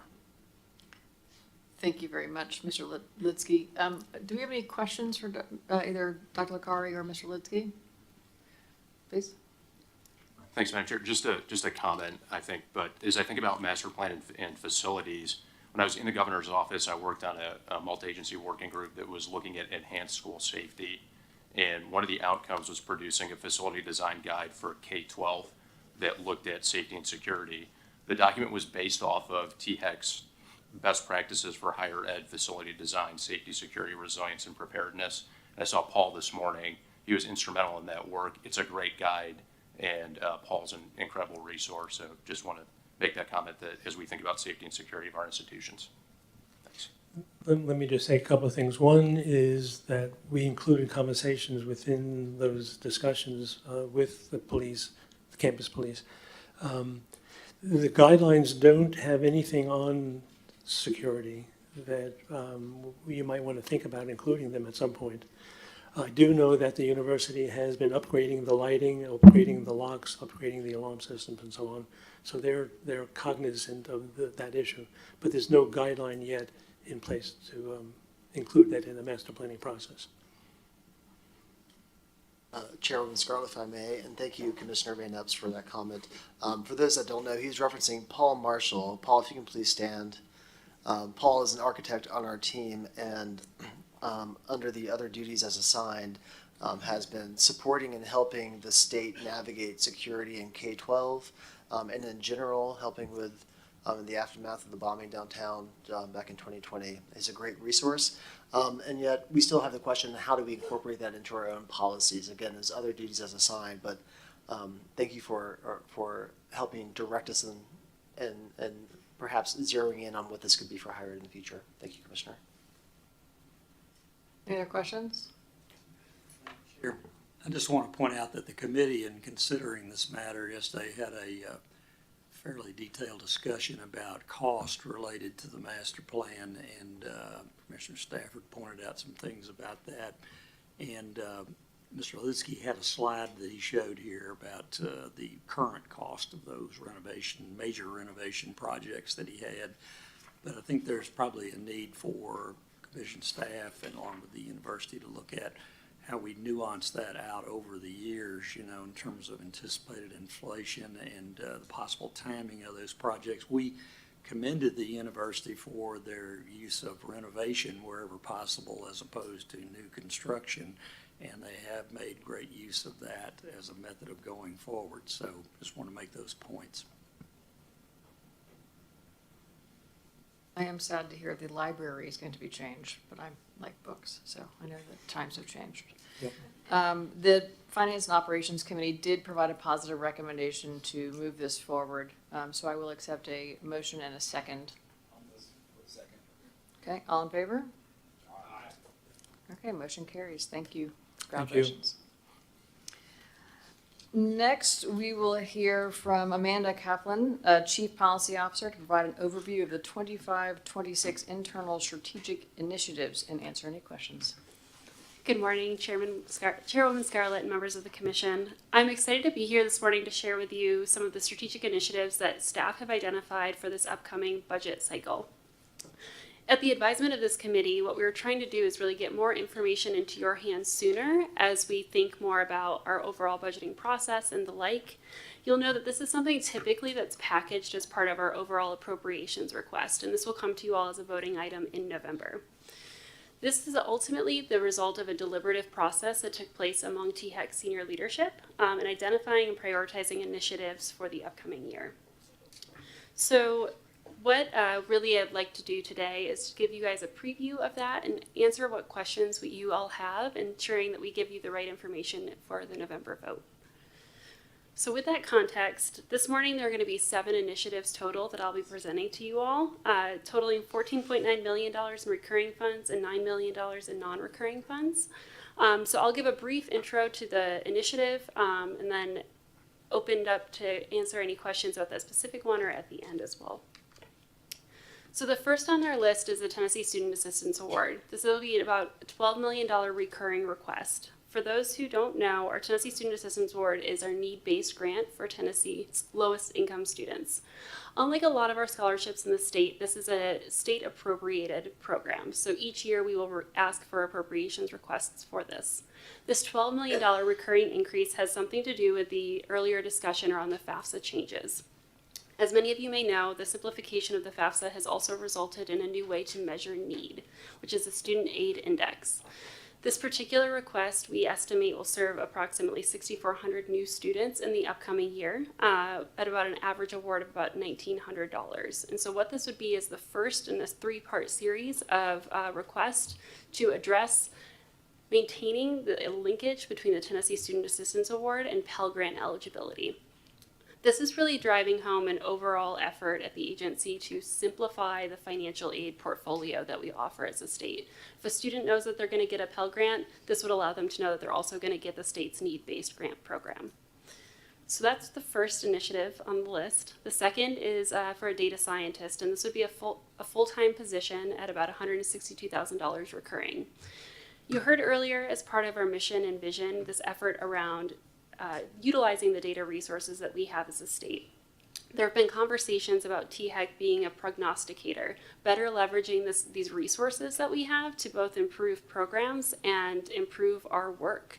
And so what this position would do would provide some highly technical skills to better evaluate the data structures that we have and help us look ahead to the future. Think of things like projecting need-based aid take-up and the future costs of that, the growing dual enrollment portfolio, when do we get to saturation, answering some of those key questions that will help us drive our policy work forward. The third initiative on this list is the Veterans Reconnect. It's a $1 million non-recurring request. This has got really 4 parts to it. The first of which is to continue offering the Veterans Reconnect Grant Program, which is a competitive grant program that enacts innovative programs across our institutions. Institutions compete for funds and invest in innovative practices to support student veterans and military-connected students.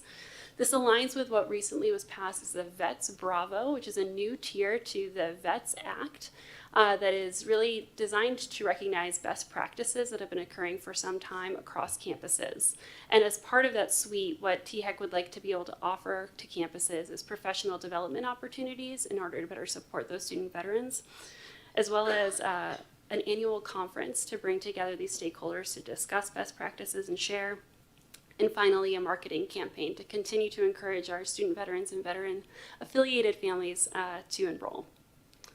The fourth request on this list is a facilities assessment. So yesterday, the Finance and Operations Committee heard a little bit about the updates to the capital outlay request process.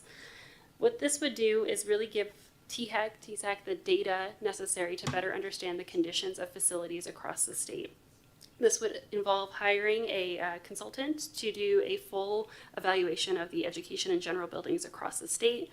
And then this data would then be imported into our post-secondary Facility Inventory and Survey, PFIS as it's called, to ensure that we have consistent data about all of the buildings across our campuses.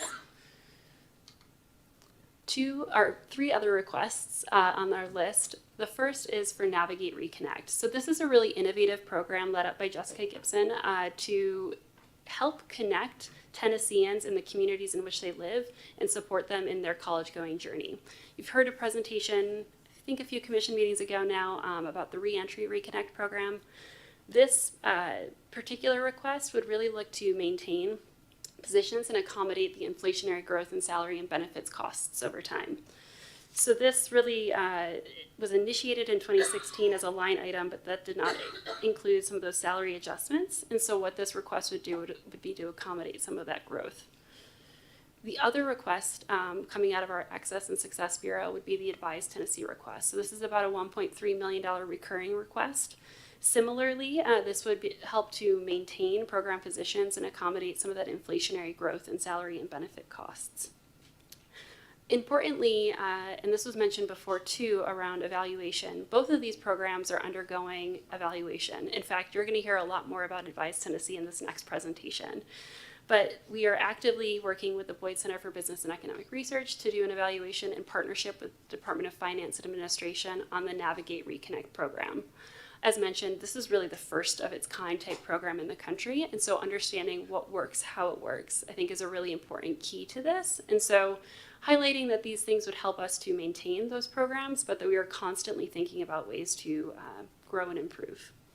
And then finally, the last request on this list is for the Tennessee Achieves Summer Institute. So as many of you all know, Tennessee Achieves and the Ayers Foundations are key partners to us in terms of effectuating the Tennessee Promise program. What this particular request would do would allow for Tennessee Achieves to expand its summer institute to all 13 community colleges across the state. This would be done in close collaboration and partnership with the Board of Regents, and this is modeled off of a pilot that's been operating in Southwest Tennessee Community College since 2017. Functionally, this is a 6-week program that helps to eliminate some of the remediation needs among academically at-risk students. And successful completion of the program not only helps to eliminate that remediation, but also sets students up for a path of success with 9 college credit hours. And so this would allow for that, for in the next year, expanding that to all 13 community colleges. And with that, I will open the floor for any questions you all may have. What sort of questions do you all have? Yes. The metrics for the programs that you're proposing are very positive, correct? So do we have a history of success there with these programs? Yes, I think there are a few things here that we wouldn't have specific pieces for, but you'll hear more about Advise. I can share some of the data with this group that we've received from Tennessee Achieves for the Summer Institute. And the reason I asked, that was sort of a loaded question because I know it looks positive. I'm on the Tennessee Achieves board, and we like to fund programs that have a really positive outcome and affect the lives of young folks in a very dramatic way, and I think this does. So I just wanted to point that out. Thank you. Any other questions or comments? Yes. Sure. I would just say I love the data analyst position. I think that's a really important role. Yeah.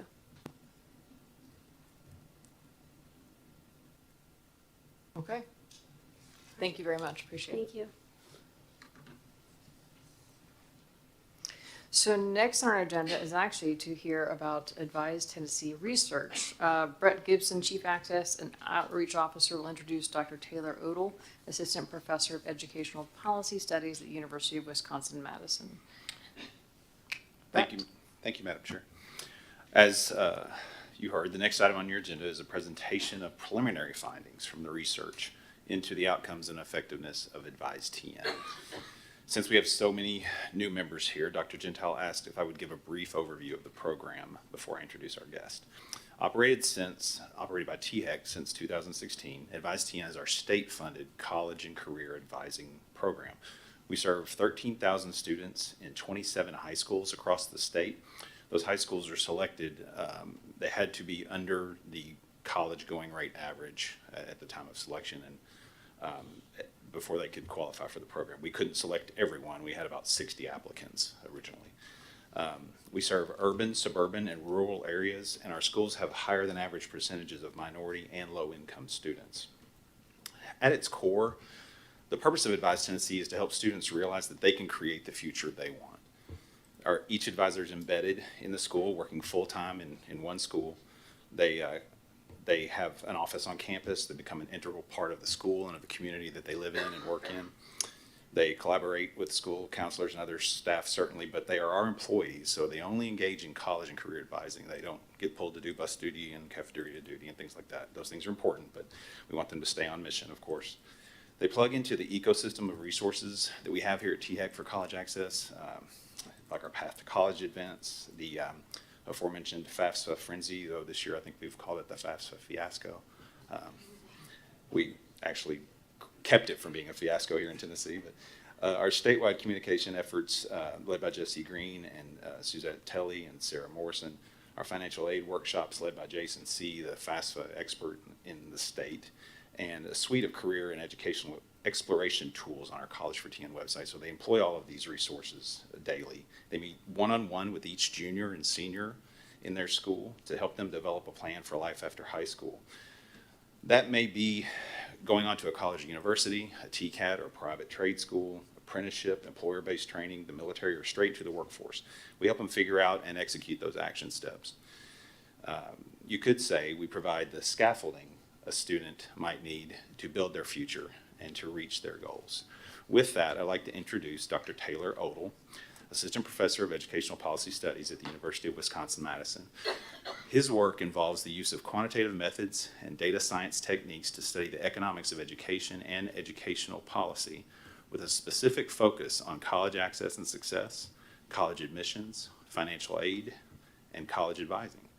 He uses field experiments, quasi-experimental evaluations to study what works to improve the students' transitions to and through college. His work has been funded by more foundations than I have time here to list, and he has been featured in Time Magazine, The Hill, Forbes, and The Washington Post. More importantly, he's born and raised right here in Springfield, near Springfield, Tennessee. He's a graduate of UT Knoxville, was a Howard Baker Scholar there, and Vanderbilt, where he interned for Senator Lamar Alexander. Some of you might recognize Dr. Udall, as Stephen mentioned, before going on to earn his Master's of Statistics from the Wharton School and a PhD from the University of Pennsylvania. Taylor was a valued colleague of mine and many others here in this room, as he led fiscal policy and research activities for THEC. His work here on reverse transfer, mentioned earlier, later won the Raymond Vernon Memorial Award for the best paper published in the field of public policy in 2023. We are grateful to Dr. Udall and his colleague, Isabel McMullen, who, for the work on this project and for traveling to come see us today and talk about this. So with that, Taylor. Thanks so much. It's a pleasure to be here today, and I'm really excited to talk to you about, again, early evidence that we have on Advise Tennessee. I want to start off by just saying thank you to so many folks, including Director Gentile, Brett, Amanda, and others at the commission. And I'm actually really excited that there are so many new commissioners here today, because I feel like I'm not preaching to the choir. But something that is critically important that I hope you leave today's conversation understanding is that THEC really is what we would call a learning organization. So many institutions, systems, governing bodies, coordinating boards are really afraid of this capital E evaluation. Places are really afraid to look in the mirror, to roll their sleeves up, and to ask hard questions like, is what we're doing actually moving the needle? Are we actually serving students? Are we being good stewards of public dollars? And THEC has had a now decades-long history of really investing in research and finding out how well or if its programs and services are really serving students, and I think this is the continuation of that. And so I hope the Commission is really proud of the leadership that it's provided, but also for its staff in being willing to ask these hard questions. As Director Gentile and Chief Policy Officer Amanda Clefane mentioned earlier, Tennessee has one of the most robust data systems in the country that facilitates a lot of this learning and evaluation. And so I just want to recognize the P20 Data Council, which includes folks from THEC, TDOE, Labor Workforce Development, and TECUA as well, for plugging in to make this possible. And as Brett mentioned also, I have a rock star PhD student in political science, Isabel McMullen here, who has also been a tireless partner in this research. So again, for folks who may be familiar or folks who aren't, I wanted to just reorient you around Advise Tennessee. This is a college access program that started with the class of 2017. It is a state-funded advising program with the kind of streamlined goal to increase the number of Tennesseans enrolling in higher education. As Brett mentioned, this is providing in-house advisors that has now served nearly 14,000 juniors and seniors across 27 high schools in the state. These are not guidance counselors. These are college and career counselors. They are focused on helping students explore post-secondary options and take the steps that they need to take advantage of those options to actually enroll. So they do things like one-on-one college advising, helping people fill out applications. Oh, you need to have an email address. Oh, you need to reset your password. Oh, you need to be sure that you send your transcript. Getting those things done, but also exploring careers, filling out the Tennessee Promise application, filing the FAFSA, completing college visits, or at least scheduling college visits and things like that. Something that is unique, though, is that Advise Tennessee, as a state-supported program, is institution agnostic. The goal is not to drive students to the community colleges. It's not to drive students to the universities or to the DCATs or to publics versus privates. The goal is to identify the best post-secondary pathway for each student's unique individual goal, college and career option. Maybe that is a TCAT and a short-term training program. Maybe it is a 4-year degree and a bachelor's degree. The advisors are identifying what those pathways are for students and helping them be most successful on those pathways. Here is a map that you can see of the current schools and counties that are served by Advise Tennessee. two things I want to point out. One, Advise Tennessee is currently covering the 4 major metropolitan areas of the state. As you'll see, Knoxville, Memphis, Nashville, and Chattanooga. However, it also reaches across the state into very, what we could call remote or quite rural areas of the state as well. As Brett mentioned, when this program was developed, the schools that were identified were those who had lower than average college going rates. So basically, where are the areas of the state where we could have the most impact that could be the best served by state-supported college advisors?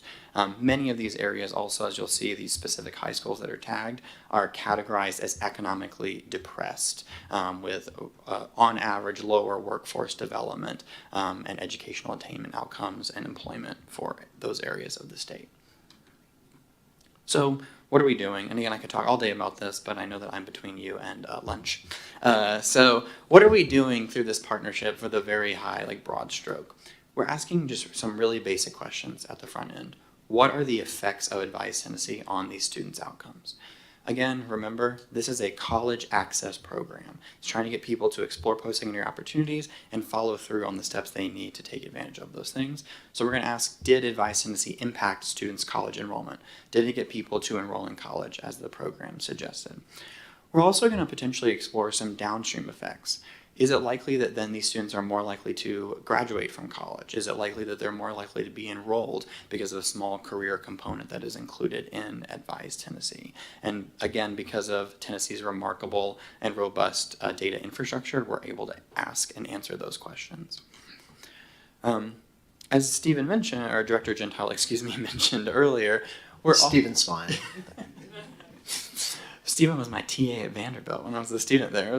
We go back very long time. We're also trying to understand the secret sauce, right? What does Advise really do well, and what can we ramp up or increase the speed on?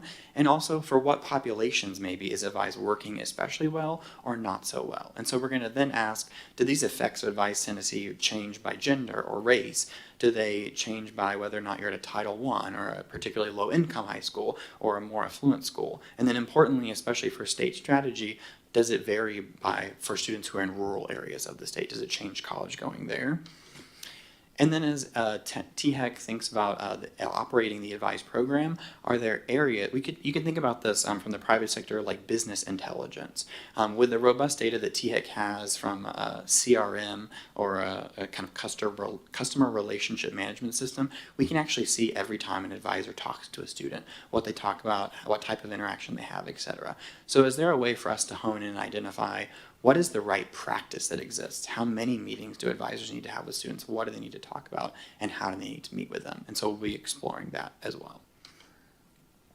I want to just clearly also make a note here on our research partnership. As Director Gentile mentioned and the Chief Policy Officer Amanda Clepane mentioned, the goal for THEC, which I'm super excited to hear about, is to make sure that they are leveraging state resources, but also external resources to study these policies and programs. And I want to give you kind of a view of what we're doing in this partnership. This is not a partnership where we are kind of flying into Nashville, grabbing all of your data, flying away, and then sending you an email to say, hey, thanks, you are doing a good job. Or actually, nope, you should stop doing that. Our partnership really consists of embedding ourselves within this work and understanding what Advise Tennessee looks like on the ground. We were here around Thanksgiving, I think, of last year, rented a van, drove across Middle Tennessee to high schools to meet with advisors, to meet with principals, and more importantly, to meet with Advise TN leadership to really understand what's going on and how this is operating so that while we're doing our fancy math, we understand what's actually happening and we can ask more nuanced questions. Well, hey, we heard that this advisor at Cheatham County High School said this. Can we explore that in our data to really dig in? And so we're delighted and honored to be a part of a partnership like this. So let's level set. What do we know works previously in other places so that we're informed as we go into this evaluation of Advise Tennessee? Perhaps unsurprisingly, helping people providing college advising to students is helpful for them exploring colleges and undertaking college-going activities, but the devil is truly in the details. What we know is that targeted, intensive, and universal advising is the best kind of a priori strategy. And what this means is don't build a build it and they will come model. Build a model that targets students, for example, these specific high schools, these specific students, and says, hey, you're going to meet with a college advisor and we're going to do these things. Because otherwise, the people who want to take college advising are going to come and do college advising, and they were already likely to succeed. People who don't know they don't need college advising don't come to meet with a college advisor. And so building programs in this way works. And so Tennessee has kind of this checkbox, high quality ingredient already there. Something that's critically important, though, is having advising services and programs that do things rather than tell people about things is going to be most effective. So don't say, hey, you should go to college, or hey, remember you need to file the FAFSA. What high quality interventions, and specifically what Advise Tennessee does, is say, hey, let's fill out the FAFSA. Hey, let's complete your college application, not remember to do this. It's providing application and advising support rather than just information. There are a variety of new initiatives that are popping up that are a little early in the evaluation front, but that actually practice continuity of advising from high school into college. So if you could make the argument that these high school students are particularly in areas that could use this advising support, there's nothing to suggest that that advising support should end once they graduate from high school. There are a variety of things that happen those weeks before you enroll in college, those weeks of when you are a first semester, first year student. And so the idea is developing across the country of, is there a way that we could have some continuity of this person was your advisor for the last 2 years? Are they also checking in with you and providing some familiar services and supports once you're enrolled? Again, part of the level setting, though, is these are college access programs, and so generally, if they are going to be effective, they're going to drive college enrollment. There's going to be very little effect that we should expect on the attainment or even workforce fronts. A lot happens from high school graduation through finishing a bachelor's degree or finishing an associate degree. So we can be hopeful that these things occur, but existing in the literature, they're not likely to be super beneficial beyond the point of what they're ultimately intended and designed to do. And perhaps unsurprisingly, providing folks who have long been deprived of investment and resources, or areas that have long been deprived of investment and resources, programs like Advise Tennessee are likely to be most impactful for those areas. So we should expect Advise Tennessee is going to really matter in, for example, rural communities of the state. And so that's what we should know. Advise Tennessee is remarkably unique because it includes a lot of these check boxes. In the literature, there are a variety of these college-type programs, even though they're called the same thing. So there is one prior study of what I would say is a actually scaled statewide strategy, and that's called Advise Texas. But Advise Texas is designed in a very different way from Advise Tennessee. You might be familiar or have heard the term like the College Advising Corps or AmeriCorps models. What these do is they take high-performing but recent college graduates and they employ them for a year or two and move them into areas. So like think of kind of a Teach for America model, but it's more a public service model. So we take a recent graduate, we put them in high school, they're there for 1 or 2 years, and they're, through the College Advising Corps, providing a lot of these college advising services. That is not what Advise Tennessee does. Advise Tennessee takes full-time professional folks who have, I was honestly extremely surprised and excited to hear who your average Advise Tennessee advisor is. This is the former community college financial aid director. This is someone who's been involved in the Chamber of Commerce for many years. These are trusted adults who have been embedded in the community for a very long time. So when they say, hey, let's do this, let's think about going to a local community college, to TCAT, etc., this is a trusted voice. Also someone who's had a career of work experience who knows how to navigate these spaces. Places like College Advising Corps are also quite decentralized. And so they work on like a kind of a hub and spoke model. They look for an institution, for example, like a regional university, and that's where their hub is for that area. Advise Tennessee is centralized with the Tennessee Higher Ed Commission and operates on this statewide footprint. So initiatives, data, trainings, reporting requirements, etc., and models are uniform and expanded across the state. So what do we know? What do we go into this thinking? Advise Texas had a very rigorous evaluation where they actually experimented, where they're able to assign advisors to schools, and they actually found no overall impacts on college enrollment. For all students generally, there was some suggestive evidence that they saw little increases, about 2 to 3 percentage points for Hispanic students and low-income students, and they were driving those students into community colleges. So as a researcher, my job is never to advocate for anything. I'm looking for evidence, providing it to decision makers, and happy to provide context and go from there. So this is kind of what we should have expected going into thinking about Advise Tennessee. They also found no effects on college applications, persistence, or attainment. But like I said, Advise Tennessee has many more of these what I would call high quality ingredients than what Advise Texas involves. So what do we do? How do we evaluate the effects of Advise Tennessee? Chairman Scarlett mentioned that she's a data nerd, and so I am too, and so you'll have to trust me that there's a lot of nice math going on in the background, but I want to conceptually walk you through what we're really doing here. We have students in these Advise Tennessee schools, and you'll remember that it started with the class of 2017. So what we're able to do is compare students and cohorts of students at those schools before 2017. So same community, same context, same teacher, same principals, et cetera, and look before and after Advise Tennessee existed. At the same time, though, what we can also do is take advantage of the fact that there were many schools in Tennessee who wanted to be Advise Tennessee schools, but there were not enough program resources or staff available to serve everyone across the state. So what we're then going to do is compare Advise Tennessee schools to really other similar schools in the state, even those who had applied to participate in the program. So comparing schools, Advise Tennessee and not in the same year, and comparing those Advise Tennessee schools before and after they had these services. So what do we find? Top line finding, Advise Tennessee significantly raises college enrollment in the state.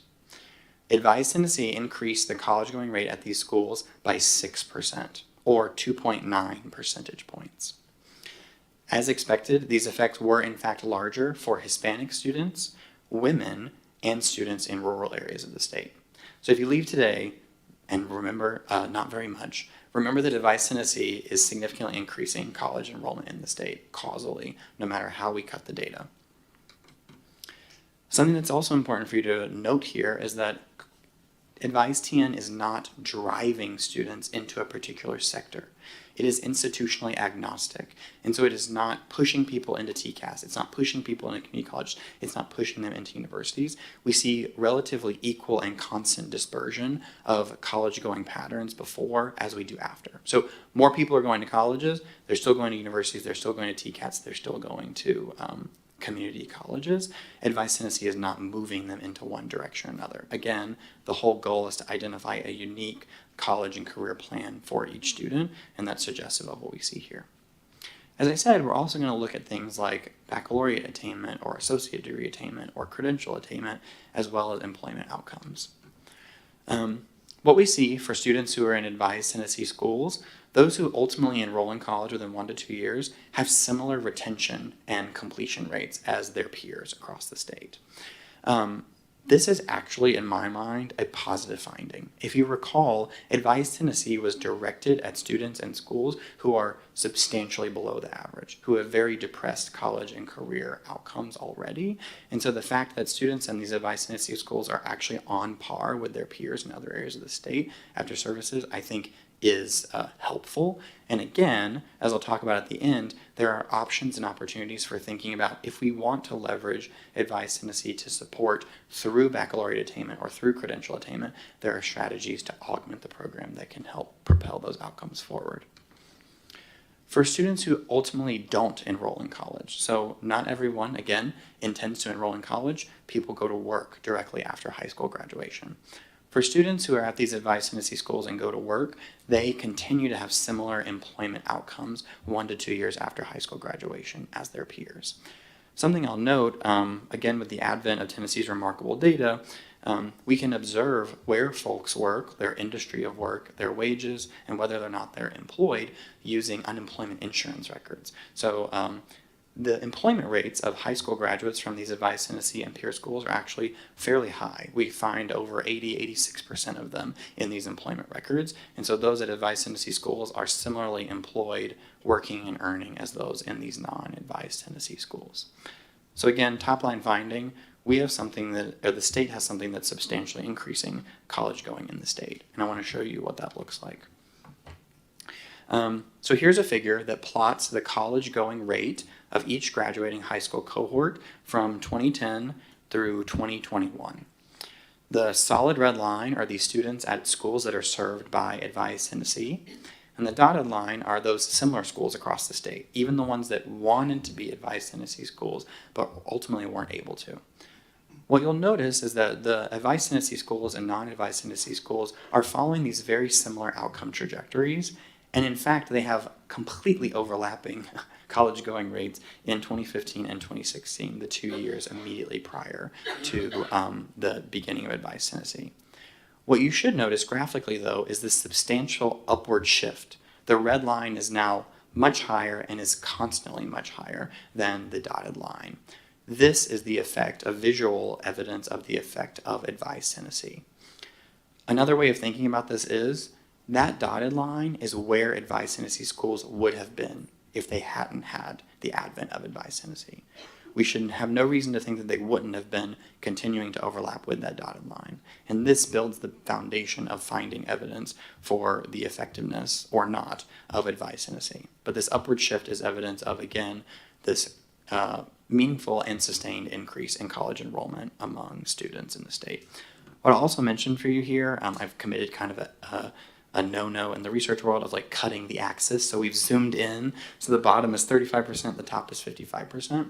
The statewide college-going average is between 55 and 60%. And so we're moved very far down. And so Advise Tennessee is, again, moving the college-going rate for these high schools closer to that top line, which will be the state average. Now let's dig into some more like business intelligence.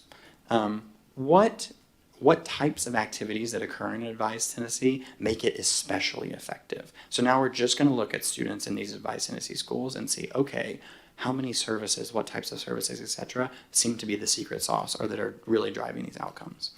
So the college-going rate for all students summarized across all of these Advise Tennessee schools is around 45%. People who don't engage in advising have a slightly lower college-going rate. About 44% of them immediately enroll in some form of post-secondary education. That's also true for students who only engage with an advisor one time. So meeting with an advisor once doesn't seem to move the needle on the likelihood that the student ultimately enrolls in college. This 44 and 42% are actually not statistically indistinguishable from one another. They're the same. However, perhaps unsurprisingly, but again, critically important to the literature and to the operation of Advise Tennessee, as we start meeting with advisors more, so students who meet with an advisor 2 to 4 times, again, in their senior year, have substantially higher college-going rates. We're now up to 48%. And for students in this population who meet with an advisor 4 or more times, are immediately at the state average for college-going rate. Students who meet with an advisor 4 or more times have a college-going rate of 55%, from an average among this population of 44%. So we need to be consistently engaging with students. Advisors need to be having constant contact with these seniors. How do they need to be meeting with them? Here are the college-going rates for students. Again, these numbers should look similar. I just showed them on the last slide. College-going rate for people who have the lowest or no form of contact. College-going rate's 42%. For students who are in the middle third of the pack, they have a college-going rate of 48%. And students who are always talking to that college advisor have a college-going rate of 54%. This pattern looks very similar for students who are engaging with counselors virtually, who are doing phone calls, who are sometimes having like hallway conversations, who are receiving emails, etc. That we see this kind of constant gradient. More contact matters, but there doesn't seem to be really a huge movement in this pattern when we think about call, virtual, etc. Where we seem to get the most movement is when students have sustained in-person contact with advisors. For students who have the most contact with advisors at Advise Tennessee schools, and that contact is in person, the average college-going rate among that population is 58%, now above statewide average. So constant and sustained in-person contact seems to be how Advise Tennessee is particularly moving the needle for these populations of students. So again, what we find is that Advise Tennessee is significantly increasing college enrollment. Increased college-going rate by 6%, And what we can extrapolate if we try and fill in that difference between that dotted line and that solid line is that Advice Tennessee's recovered 1,250 students above and beyond where they would have done had the schools not impacted or had not received Advice Tennessee advising services. So at least 1,250 more students are in Tennessee higher education because of Advice Tennessee.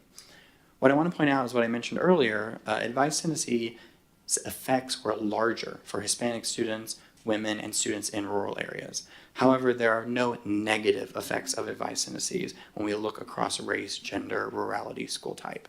The impacts are still positive for white students. They're still positive for students in affluent areas. The effects are just larger for these populations, especially for populations in rural areas. And what I'll note as a researcher is, remember my prior was, maybe there's not a lot going on here based on what we see from prior evaluations.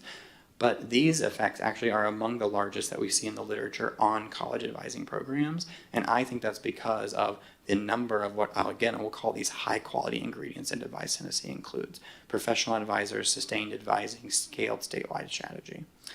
So again, what we find though is at Advice Tennessee, these effects are particularly large when we have increased in-person engagement among this population of students. So what do we do and where can we go from here? Again, not recommending anything as a researcher, but providing evidence from here and in other areas. So there is no evidence that we see that would suggest taking your foot kind of off of the pedal for Advice Tennessee. There are over 140 schools in the state that either don't have a college advisor at all, or that have a suppressed or much lower than average college going rate.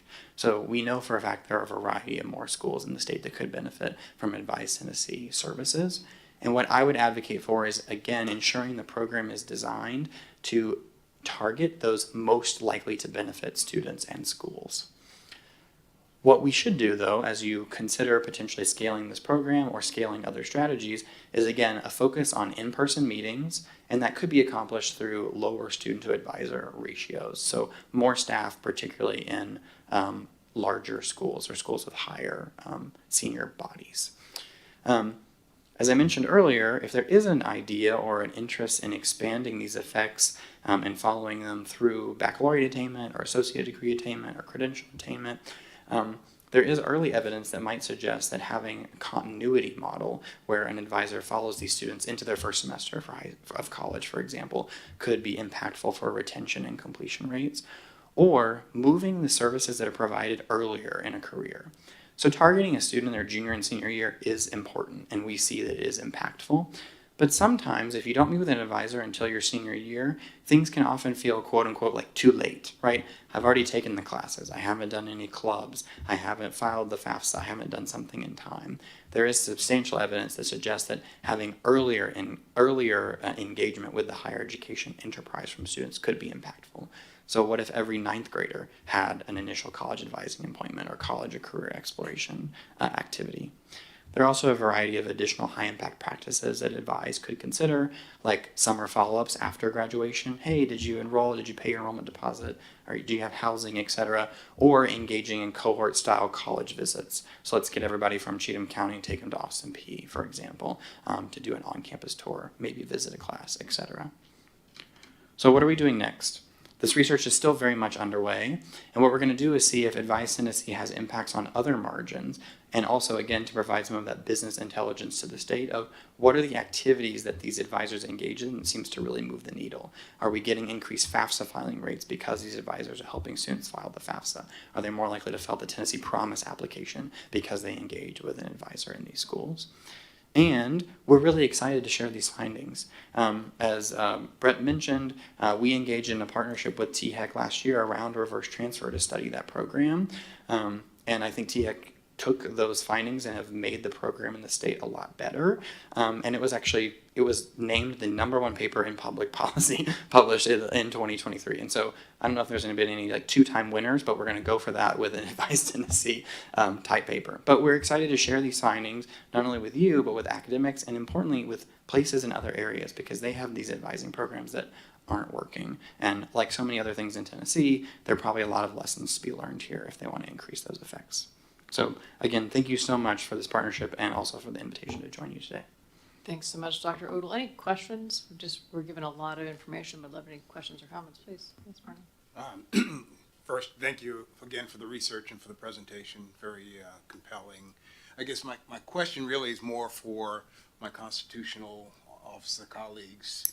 What more can we do to help convince the state that more funding is needed to put this program into other schools that might have additional success?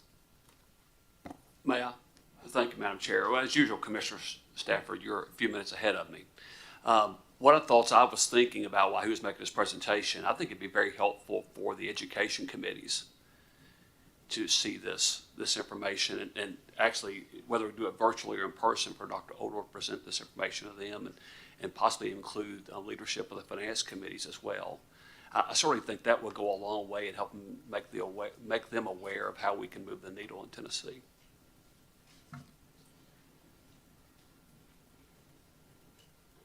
Anything else for Dr. Odell? I'm not a constitutional officer, but I know at least a couple members of the finance committees, and seeing Dr. Tiding's chart that showed the wages, if you kind of backtrack to the beginning of this meeting, and then adding that data into we now know how many new students have gone in that wouldn't have gone in otherwise, and getting an understanding of what that economic impact would be would probably help encourage some of that. Sounds like Yakko. If I just take a moment of personal privilege here, I'm going to recognize Troy Grant, who's in the audience, who's going on to TBR, is at AIRS Foundation right now, who's got a really successful embedded program too. But he was on the ground floor to get the scaffolding. By the way, Brett said scaffolding earlier. That's his favorite word, Troy's is. You got the scaffolding for this in place with Dr. Sharika Nelms over time, and we're itching for such an evaluation for some time. I also want to recognize in the audience our director now, Sarah Ligas, who's in the room, and also Susan White representing the East, and Tiffany Rice representing the West as well, who's in the audience here today.